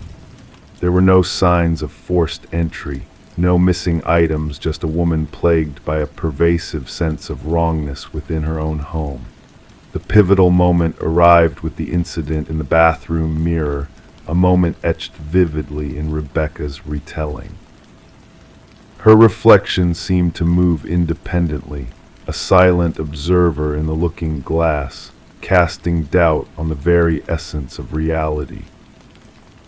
The revelation came in the form of security footage captured by a camera discreetly planted at her front door. The video unveiled a chilling truth: a figure identical to Rebecca, using a key to access her apartment while she was miles away at her workplace. Forensic scrutiny confirmed no tampering, no digital trickery, just a perfect replica of Rebecca going about her daily routines in her absence. Detective Shaw's assessment was unequivocal: a doppelganger, meticulously studying Rebecca's every nuance to replicate her existence with eerie precision.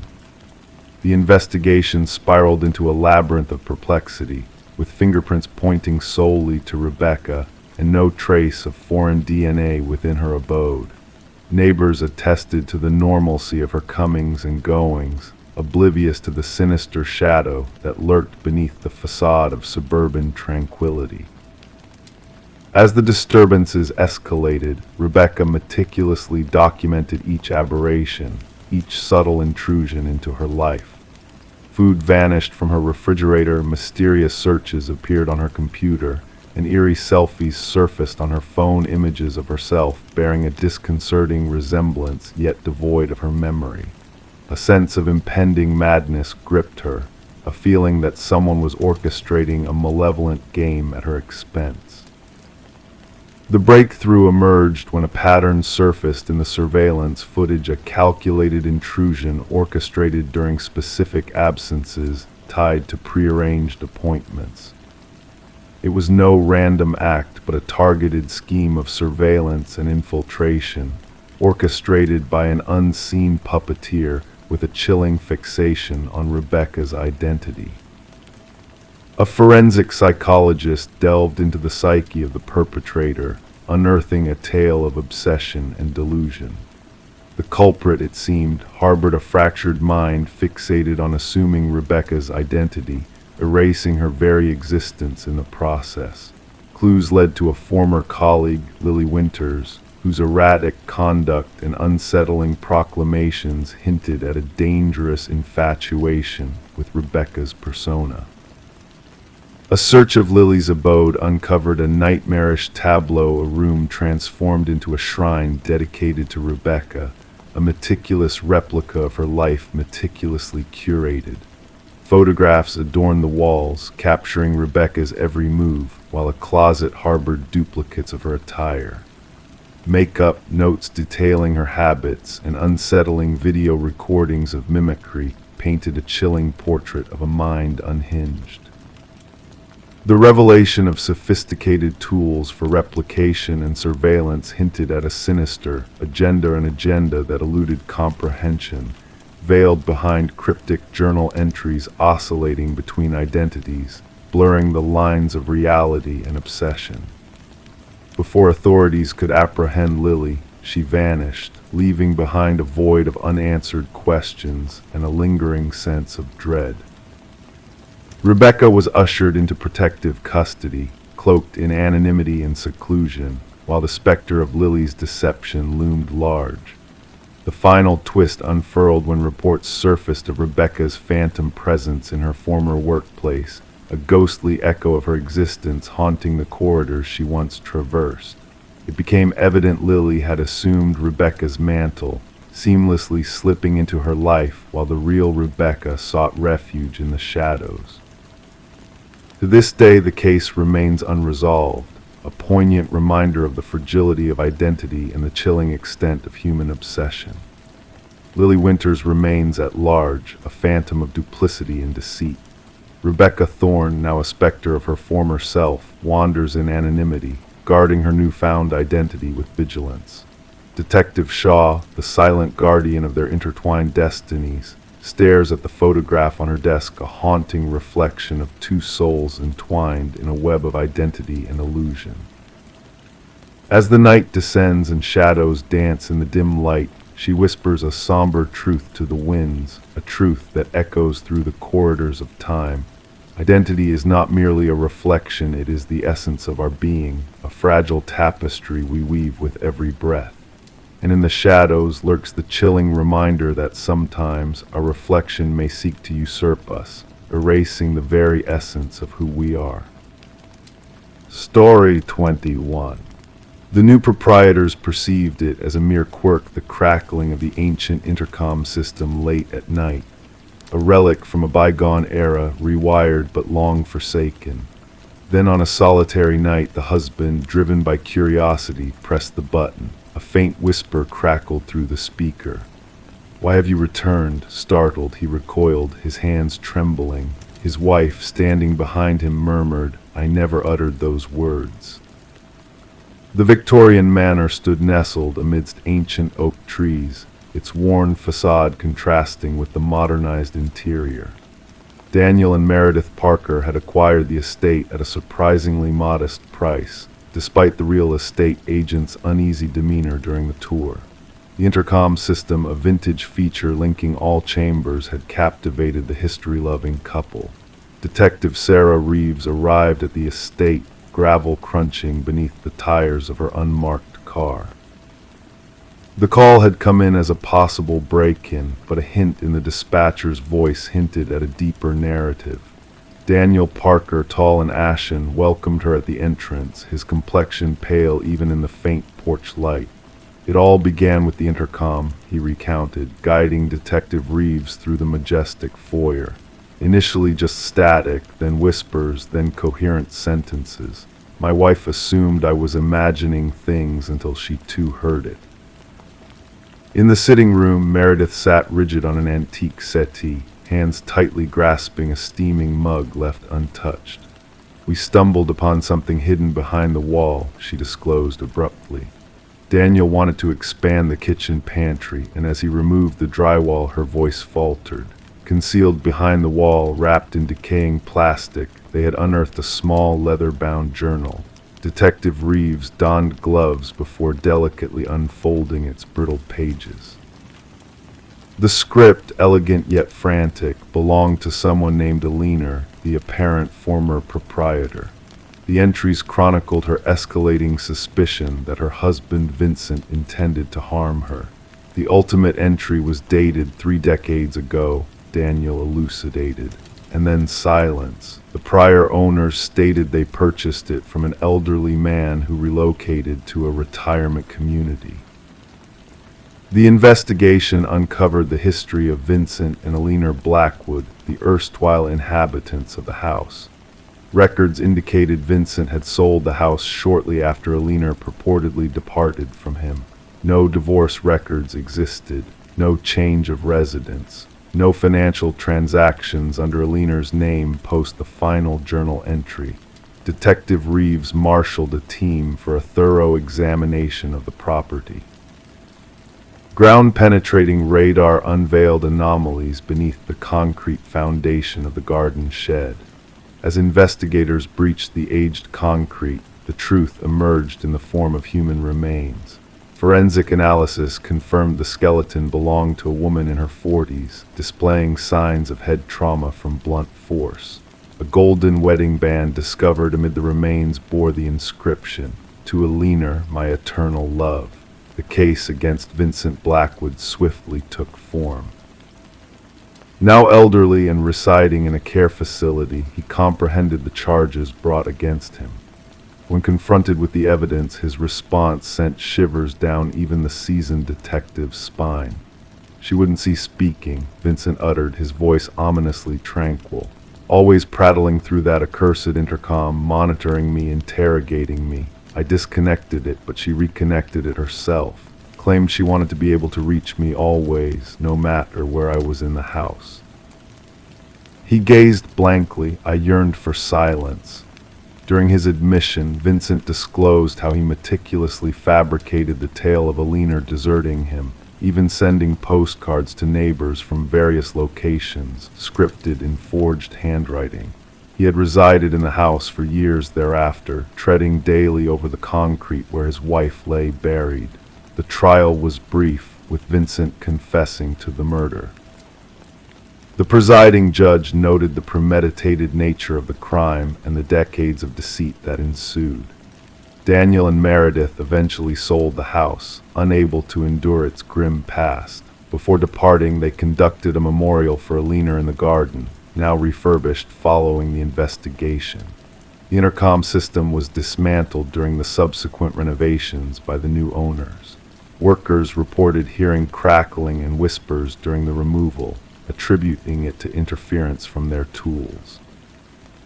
Detective Reeves revisited the Blackwood case file before its archival. As she shut the manila folder, she pondered how the house itself seemed to transcend time to unveil its secret. Justice had finally caught up with Vincent Blackwood, all thanks to Alina finding a means to make her voice heard. Among local law enforcement, the case was dubbed the house that responded. Detective Reeves would occasionally drive past the property on her way home. She never halted, but she would slow down, window slightly ajar, listening for whispers carried by the breeze.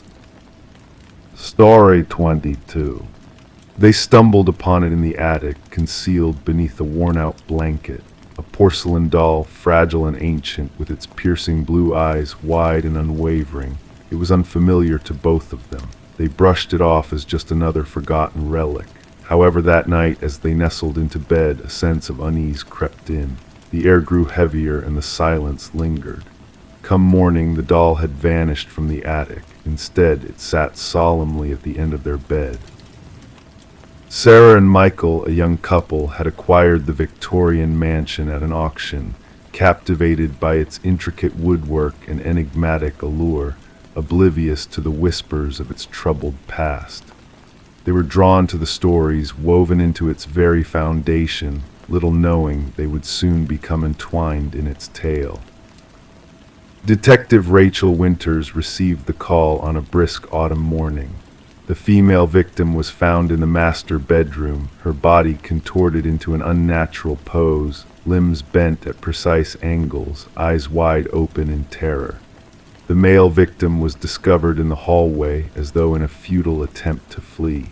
The scene was pristine, no forced entries, no signs of struggle apart from the final moments. "The positioning is intentional," murmured Detective Winters, her voice soft as she narrated details into her recorder while crime scene photographers meticulously documented every nuance.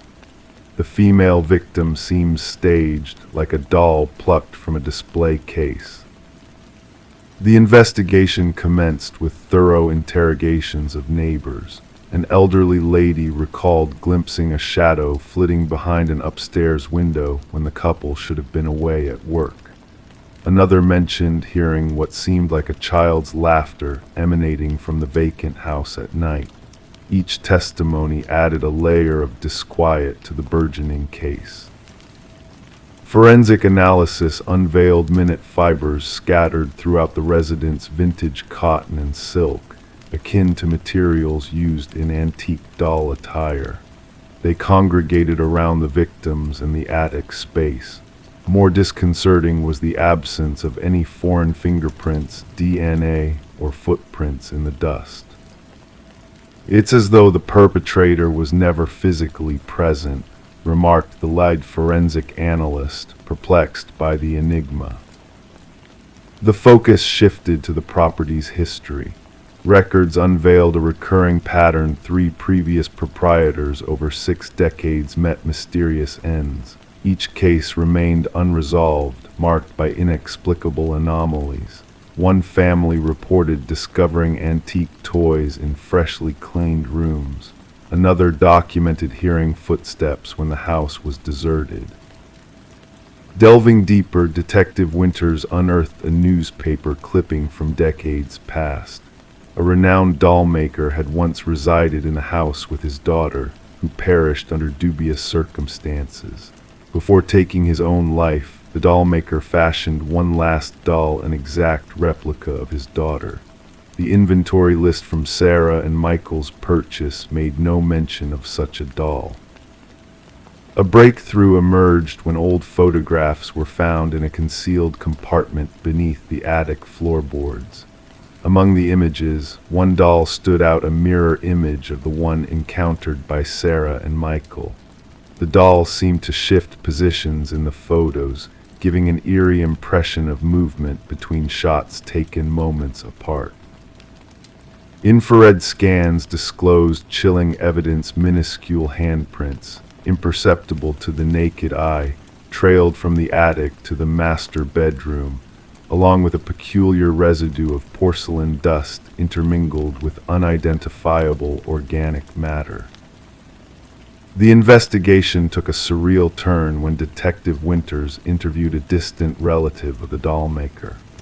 The woman divulged family lore of the doll maker, infusing his creations with unconventional elements and techniques, allegedly incorporating human fragments to breathe life into them. She spoke of esoteric rituals performed to bind spirits to objects, wisdom the doll maker acquired during his travels. "The most flawless dolls," she whispered, "were never mere playthings." Following this revelation, the investigation hit a dead end. No suspects surfaced, no conventional rationale aligned with the evidence. The case remained open but grew cold. Detective Winters opted to retain the doll as evidence, securing it in a locked cabinet at the precinct. The next day, officers found her office door ajar, the cabinet empty. Detective Winters was discovered at her desk, disoriented but unscathed, with no recollection of the previous night. Surveillance footage during the mysterious hours showed only static. The mansion was auctioned off once more, its troubled past overshadowing its architectural grandeur, leading to a diminished selling price. The new owners uncovered the attic void of any presence save for a neatly folded, tattered blanket. The doll was never retrieved, and the deaths of Sarah and Michael joined the roster of unsolved mysteries occasionally whispered about in the precinct. Some claim to have glimpsed it in the evidence storage, though inventory checks yielded no confirmation. Detective Winters retired prematurely, citing personal reasons. On her final day, she withdrew a solitary item from her personal files, a photograph of the doll maker with his collection. She sealed it in an envelope labeled "Never Open" and stowed it away. The new owners reported no disturbances, opting to leave the attic undisturbed. Yet on tranquil evenings, neighbors would recount spotting a faint shadow behind the attic window and hearing what resembled the gentle laughter of a child. Story 23. The parcel arrived without a trace of its origin, no return label, no tracking number. Just a humble cardboard box kissed by the morning dew. It wasn't intended for her, though her address was correct, only the name was amiss. Sarah Miller hesitated, a fleeting moment where she could have ignored it, left it untouched on the porch. But curiosity, that insatiable urge, won over her rational thoughts. She carefully unsealed the box, anticipating the mundane contents one might expect: books, clothes, perhaps. Yet what lay inside was far from ordinary. A solitary VHS tape, accompanied by a lone sticky note that simply read, "Watch alone." Sarah held the mysterious object in her hands, sensing an inexplicable weight to it, a weight that seemed to carry the burden of something forbidden. Her fingertips lingered on the worn edges of the tape, tracing the imperfections etched into the plastic casing. The handwritten note bore the imprint of urgency, each stroke of the pen imbued with a sense of haste. As she stood in her kitchen, the backdrop of suburban tranquility surrounding her, Sarah felt a shiver of unease creep into her mind. The neighborhood carried on with its routine symphony, the distant bark of a dog, the laughter of children playing, the drone of a lawnmower in the distance, oblivious to the enigma that had just been delivered to her doorstep. Bringing the package inside, Sarah placed it on her kitchen counter, uncertainty gnawing at her thoughts. The name on the box, Daniel Whitaker, meant nothing to her. In her 4 years of residency, she had never come across that name. The previous occupants, the Johnsons, had bid farewell to the house, leaving behind memories of their golden years. Curiosity clashed with unease as she eyed her old VCR, a relic of the past kept for nostalgia's sake. There was something about the tape that beckoned to her, a mystery swathed in faded black plastic. Against her better judgment, Sarah inserted the tape into the VCR. Static crackled on the screen initially, slowly sharpening into focus. A dimly lit room materialized, illuminated by a solitary lamp. The camera angle was askew, as if hastily positioned. A man sat in a wooden chair, his features initially obscured by shadows. "My name is Daniel Whitaker," the man's voice, quiet yet resolute, filled the room. "If you're watching this, someone has found you, and that means they'll find me too." Leaning forward, he revealed a face etched with exhaustion and vigilance, eyes sunken, stubble adorning his jaw, hair unkempt. "I didn't harm her. It's crucial you know that. They've planted evidence against me, my fingerprints, my DNA, though I never laid a hand on her." As the camera trembled, Daniel adjusted its position, offering glimpses of the sparse surroundings, a bare room, minimalistic furnishings, the temporary refuge of someone on the brink of departure. "They fabricated everything. The official narrative will suggest I knew her, that we quarreled, that witnesses heard our altercation. It's all a fabrication. I only saw Catherine Walsh's face when it flashed on the news." His voice wavered, lifeless, slain in her own home. And yet my DNA was inexplicably present at the crime scene. Detective Eliza Ramirez scrutinized the identical VHS tape resting on her desk, the fifth one to materialize. 5 tapes, 5 disparate recipients, all bearing the desperate plea of Daniel Whitaker, a man officially implicated in Catherine Walsh's murder. A man who had vanished without a trace on the day her lifeless form was discovered. Initially, the Walsh case seemed straightforward. A young professional woman strangled within her own sanctuary. No signs of forced entry, only traces of a struggle. DNA evidence unequivocally pointing toward Whitaker, his fingerprints already cataloged in the system from a past transgression. Eyewitnesses reported his presence near her residence in the weeks leading to the tragedy. Cell phone records placing him in the vicinity on the fateful night. But then the tapes emerged. The tapes introduce a layer of complexity. Detective Ramirez articulated into her recorder as she updated her case notes. Whitaker is either orchestrating an intricate deception or exposing a darker truth. Her gaze lingered on the evidence board, a collage of Catherine Walsh's radiant smiles, the harrowing crime scene snapshots, maps charting the delivery points of the enigmatic packages, and at the heart of it all, Daniel Whitaker's driver's license photo, his eyes imploring. The investigation took an unforeseen turn when Ramirez unearthed Catherine Walsh's involvement in a whistleblower lawsuit against her employer, Pharmacorp, a formidable pharmaceutical entity with governmental ties. Walsh had unearthed discrepancies in their clinical trial data, evidence of concealed side effects in a hastily launched drug. She was set to testify. A former colleague confided to Ramirez in hushed tones, casting wary glances around. Catherine possessed documents, concrete evidence that the executives were aware of the issues and chose to bury them. The trial was imminent. Ominous disparities began to surface. The DNA traces seemed too precise, located in areas incongruent with the crime's narrative. Witness statements regarding Whitaker appeared rehearsed, echoing identical phrases across varied testimonies. Most disconcerting was the inexplicable corruption of surveillance footage from neighboring establishments during the window encompassing the crime. 3 days following the initial tape, Sarah Miller received a subsequent package.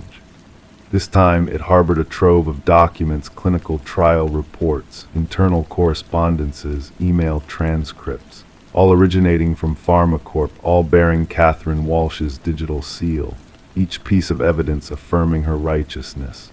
The trajectory of the investigation altered course as Detective Ramirez established communication with the other tape recipients, weaving together Whitaker's trail of breadcrumbs. He had been employed in IT security for a contractor servicing Pharmacorp systems. He had never crossed paths with Catherine, yet he had stumbled upon her name flagged within an anomalous security protocol he wasn't meant to access. They were surveilling her, Whitaker elucidated in a subsequent tape that surfaced. I witnessed the surveillance directives in the system. They knew she was accumulating proof, and then I found myself barred from the network. The subsequent day, she was gone, and inexplicably I was cast as the perpetrator. The case unraveled when Sarah Miller discerned a crucial detail on her copy of the tape that had eluded others. A reflection within a window behind Whitaker unveiled a series of storage units. Collaborating with Detective Ramirez, they pinpointed the precise location. Within Unit 217, they unearthed a treasure trove, Whitaker's journal chronicling the conspiracy, Catherine's original files, and most damningly, meticulous schematics outlining Whitaker's framing. Penned in the handwriting of Pharmacorp security head, a former law enforcement officer with access to evidence handling protocols. Justice didn't manifest through a dramatic apprehension, but rather through the methodical accumulation of irrefutable evidence. 3 executives faced indictments. The security chief confessed, accepting a plea bargain to testify against his superiors. The drug's consideration for market release was revoked. Daniel Whitaker emerged from seclusion, a shadow of his former self, marked indelibly by his fugitive existence. The charges against him were dismissed, but the ordeal had etched its scars upon him. Sarah Miller encountered him once more when he arrived to reclaim his tape. They exchanged a few words on her porch, the very spot where his enigmatic parcel had first arrived. "Why me?" she inquired. "Why was it sent to my address?" He regarded her wearily. "The algorithm selected you. I required individuals devoid of any ties to me, or Catherine individuals who wouldn't be under surveillance. Individuals who might retain faith in their discernment amidst the media's portrayal of my guilt." The erstwhile suspect and the inadvertent witness stood in silence, pondering the fragile boundary between justice and manufactured falsehoods. Finally, Sarah voiced. The erroneous address turned out to be the precise one. The VHS tapes were cataloged as evidence, tangible reminders that truth sometimes arrives in cryptic packages, bearing unfamiliar appellations, awaiting the inquisitive soul willing to unravel their enigma. Story 24. In the beginning there was a faint flicker, a mere blip in the baby monitor's transmission. The mother brushed it off as a glitch, attributing it to interference. But then the audio crackled and a voice, soft as a whisper, echoed, "SHHH, go back to sleep." A chill crept down her spine, freezing her blood in its tracks. Hastily she dashed to her son's room, her heart drumming in her chest, only to find the crib empty. The window remained shut, the door securely locked. The only anomaly was the plush rabbit lying on the floor, its glossy black eyes fixed on her. Later, Rebecca recounted to the authorities how she screamed until her voice turned raw, her cries piercing the night and reaching the ears of concerned neighbors who promptly summoned help. When the authorities arrived, they discovered her cradling the rabbit, swaying back and forth on the nursery floor. Samuel, her 4-month-old infant, had vanished without a trace. Initial inquiries yielded little insight. There were no signs of forced entry, the security system had remained active, and the recorded footage from the baby monitor showed nothing amiss before the eerie voice and static disrupted the silence of the night. Investigators found themselves perplexed. How could someone infiltrate a locked residence, snatch a child, and depart without a trace save for a displaced toy? Suspicion soon turned to Rebecca. Her husband, Daniel, had been away on business, their marriage strained since Samuel's arrival. Medical records unveiled Rebecca's struggle with postpartum depression. A detective noted her unsettling composure during questioning, deeming it peculiar for a mother grappling with the sudden disappearance of her child. Hushed conversations rippled through the community. Then a breakthrough emerged. Forensic analysis unveiled minuscule fibers on the nursery windowsill, foreign to the household textiles or the family's attire. These fibers belonged to a rare climbing rope, hinting at the possibility of a skilled intruder gaining access to the second-story nursery from outside. The focus of the investigation shifted. Surveillance footage from neighboring homes captured a shadowy figure flitting between darkness on the fateful night. A fragment of a footprint in the garden soil matched the tread of a specialized boot utilized by military personnel and adept climbers. Rebecca faded from scrutiny. Daniel returned from his trip bewildered and distressed. Anomalies on his hands, resembling calluses, piqued investigators' interest. He revealed rock climbing as a recent stress-relieving hobby. Detectives exchanged knowing glances. Financial records unveiled a disconcerting revelation. Daniel had acquired a substantial life insurance policy on Samuel. Phone logs unveiled multiple calls to an unidentified number, ceasing the day before the abduction. The case took a darker turn with the revelation of Daniel's secret second family in another locale, unbeknownst to Rebecca. As the investigation deepened, the baby monitor emerged as a pivotal piece of evidence. Digital scrutiny exposed hacking of the device. The signal had been intercepted and manipulated. The eerie voice that beckoned sleep didn't emanate from the nursery, it had been remotely transmitted to Rebecca's bedside receiver. Tracing the digital intrusion led investigators to a residential basement where a startling revelation awaited them. Samuel was found alive under the care of a woman named Elaine. She offered no resistance as she was apprehended, her eyes vacant as she was led away in restraints. Connections surfaced through old photographs and DNA analysis. Elaine was Daniel's first wife, who had endured a miscarriage years prior. Their marriage crumbled post-tragedy, yet Elaine never recovered from the loss. She had monitored Daniel's life from a distance, observing as he forged a new family with Rebecca. Daniel disavowed any involvement, but digital footprints painted a different narrative. Fibers from his climbing gear matched those on the windowsill, his boots corresponding to the partial print in the garden. Encrypted messages between Daniel and Elaine outlined their scheme. He would facilitate entry via the home security system. She would take the child they both claimed as rightfully hers, and the insurance proceeds would fuel their fresh start together. During the trial, a hush descended upon the courtroom as the prosecution aired the enhanced audio from the baby monitor. Amidst the unsettling whispers that haunted Rebecca that night, forensic audio specialists discerned another sound in the backdrop: Daniel's distinctive cough, placing him at the scene of the abduction he professed ignorance of. The jury swiftly reached a verdict. Daniel and Elaine received maximum sentences for kidnapping, conspiracy, and endangering a child. Rebecca and Samuel departed to rebuild their lives, seeking solace away from the harrowing memories. The case reshaped investigative approaches to contemporary abductions. Baby monitors nationwide underwent scrutiny for vulnerabilities.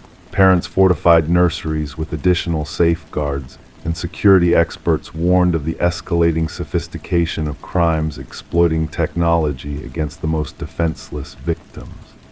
Samuel grew up shielded from the memory of his disappearance. Rebecca safeguarded the plush rabbit, concealed in a box within her closet.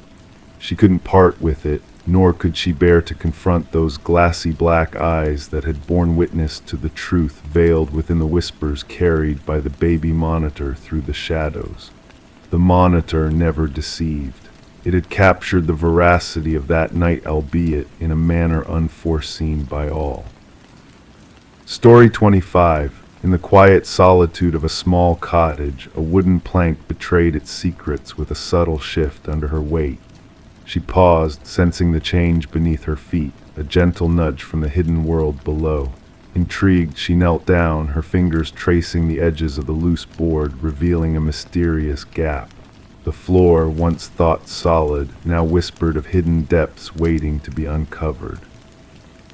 With delicate precision, she lifted the boards, revealing a dark, narrow space that yawned beneath the house. Dust and cobwebs greeted her at first, but as her eyes adjusted to the dim light, shapes began to materialize.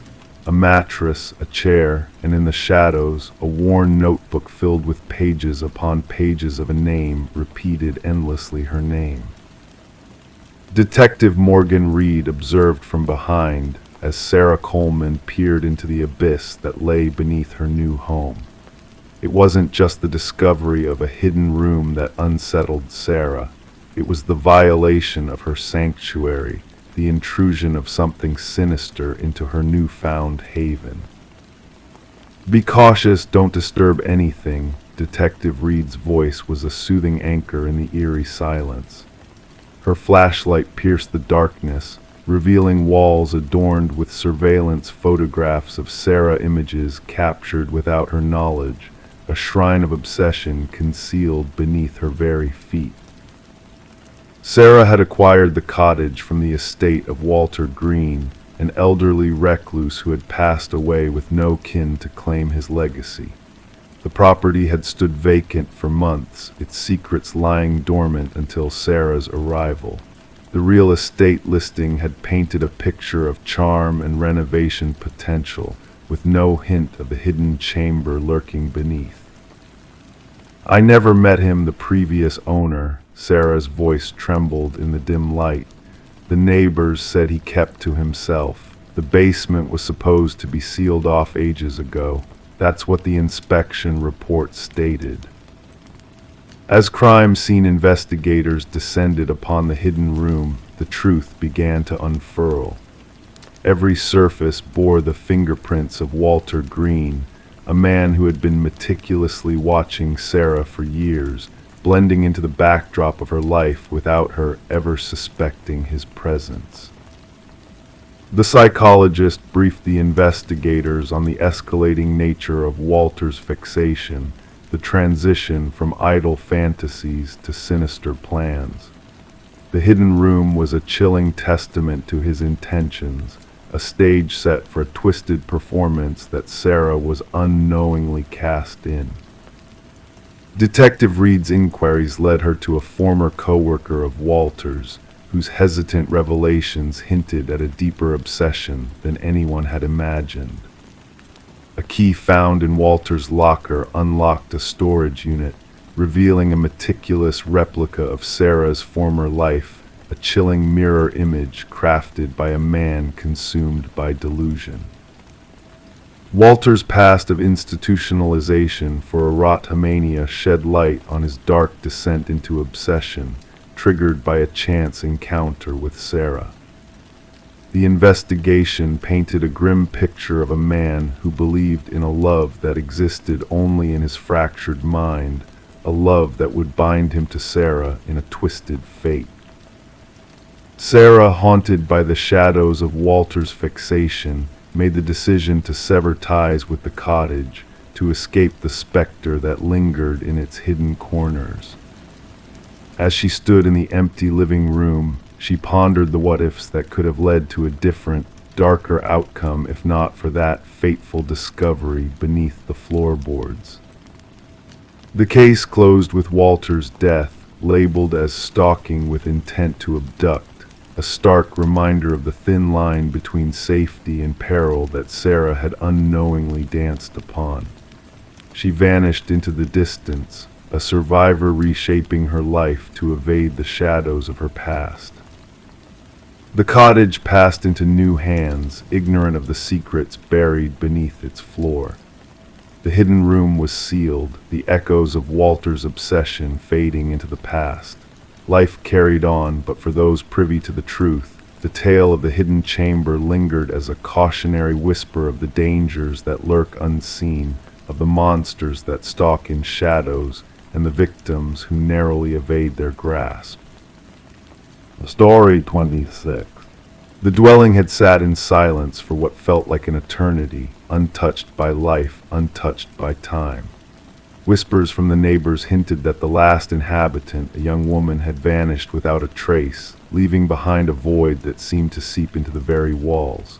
When the new residents crossed the threshold, they were met with a peculiar sight: the bedroom door stubbornly locked, secrets hidden within.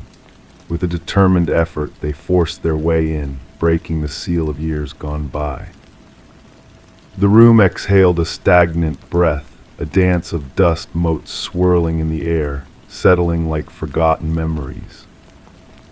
Everything appeared frozen in time, the bed neatly made, the mirror polished to a gleam. A solitary candle stood vigil on the desk, its once vibrant flame reduced to a mere whisper of wax, frozen in time like tears shed in solitude. And there upon the desk lay a notebook, its pages whispering of a story untold. Detective Morgan, with a gaze as sharp as a hawk's, delved into the notebook's depths while forensic hands danced delicately, seeking truth in fingerprints left behind. Elise Winters, a name etched in ink on the pages, her voice echoing through time from the depths of the written word. A young soul, 26 years adrift in the shadows, reported missing, lost to the wind almost 5 years past. Her script, a tapestry of ink upon parchment, spoke of a growing unease, a creeping shadow that danced on the edges of her existence. The words flowed with precision until the final entry, where the pen bore down with a weight that echoed through the empty spaces. "I know he's watching me tonight," the ink whispered. "The shadows linger, the whispers grow. If fate should find me, know it was no chance encounter." The detective closed the book, a shroud of mystery enveloping the room like a fog rolling in from distant shores. A scent lingered in the air, a hint of dust mingling with a faint, elusive chemical fragrance. The landlord, a specter in the doorway, his face a canvas of pallor, murmured words lost to the echoes of time. "We checked every corner, every crevice," he muttered, a tremor in his voice. "That door was never meant to be sealed." Elise, a paralegal in the confines of Harriman and Associates, a world veiled in shadows and secrets. Her colleagues spoke in hushed tones of a meticulous soul, a seeker of truths hidden beneath layers of deception. She delved too deep. Her supervisor's voice echoed through the room, a ghostly whisper. The files, the numbers, they painted a canvas of deceit, a tapestry woven with threads of darkness. The room held its secrets close, revealing little to the prying eyes of the investigators.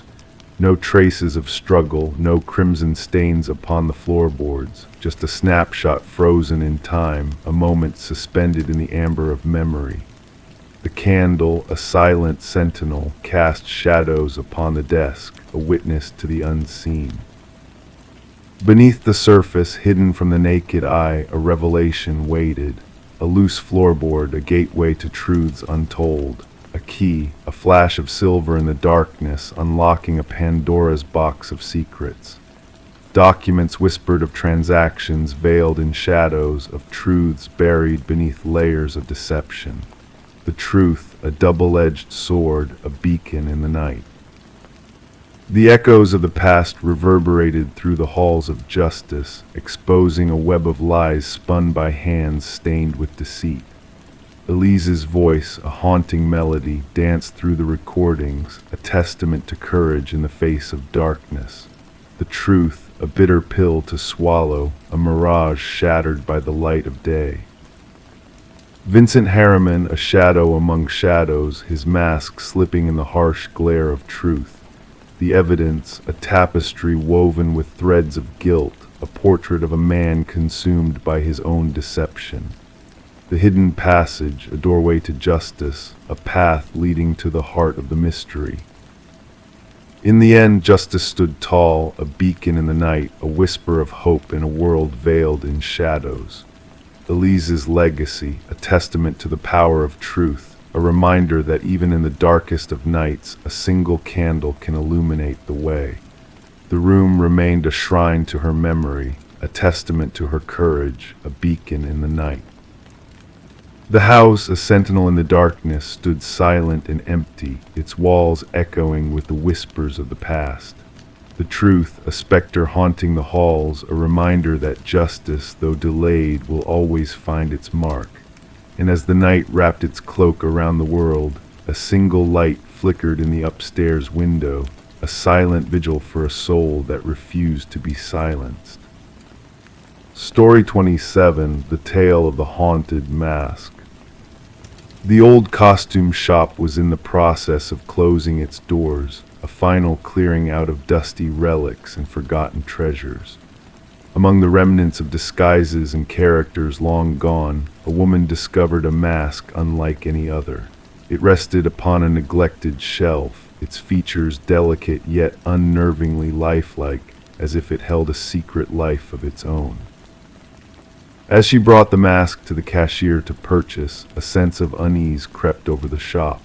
The cashier hesitated, his voice barely a whisper as he muttered, "That's not ours." Bewildered, the woman checked for a tag, but the mask bore no label.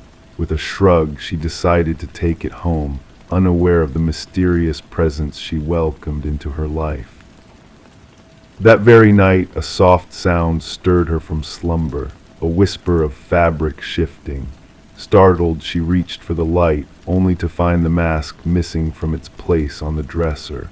Heart pounding, she turned to see it perched on her nightstand, facing her with an eerie stillness that sent shivers down her spine.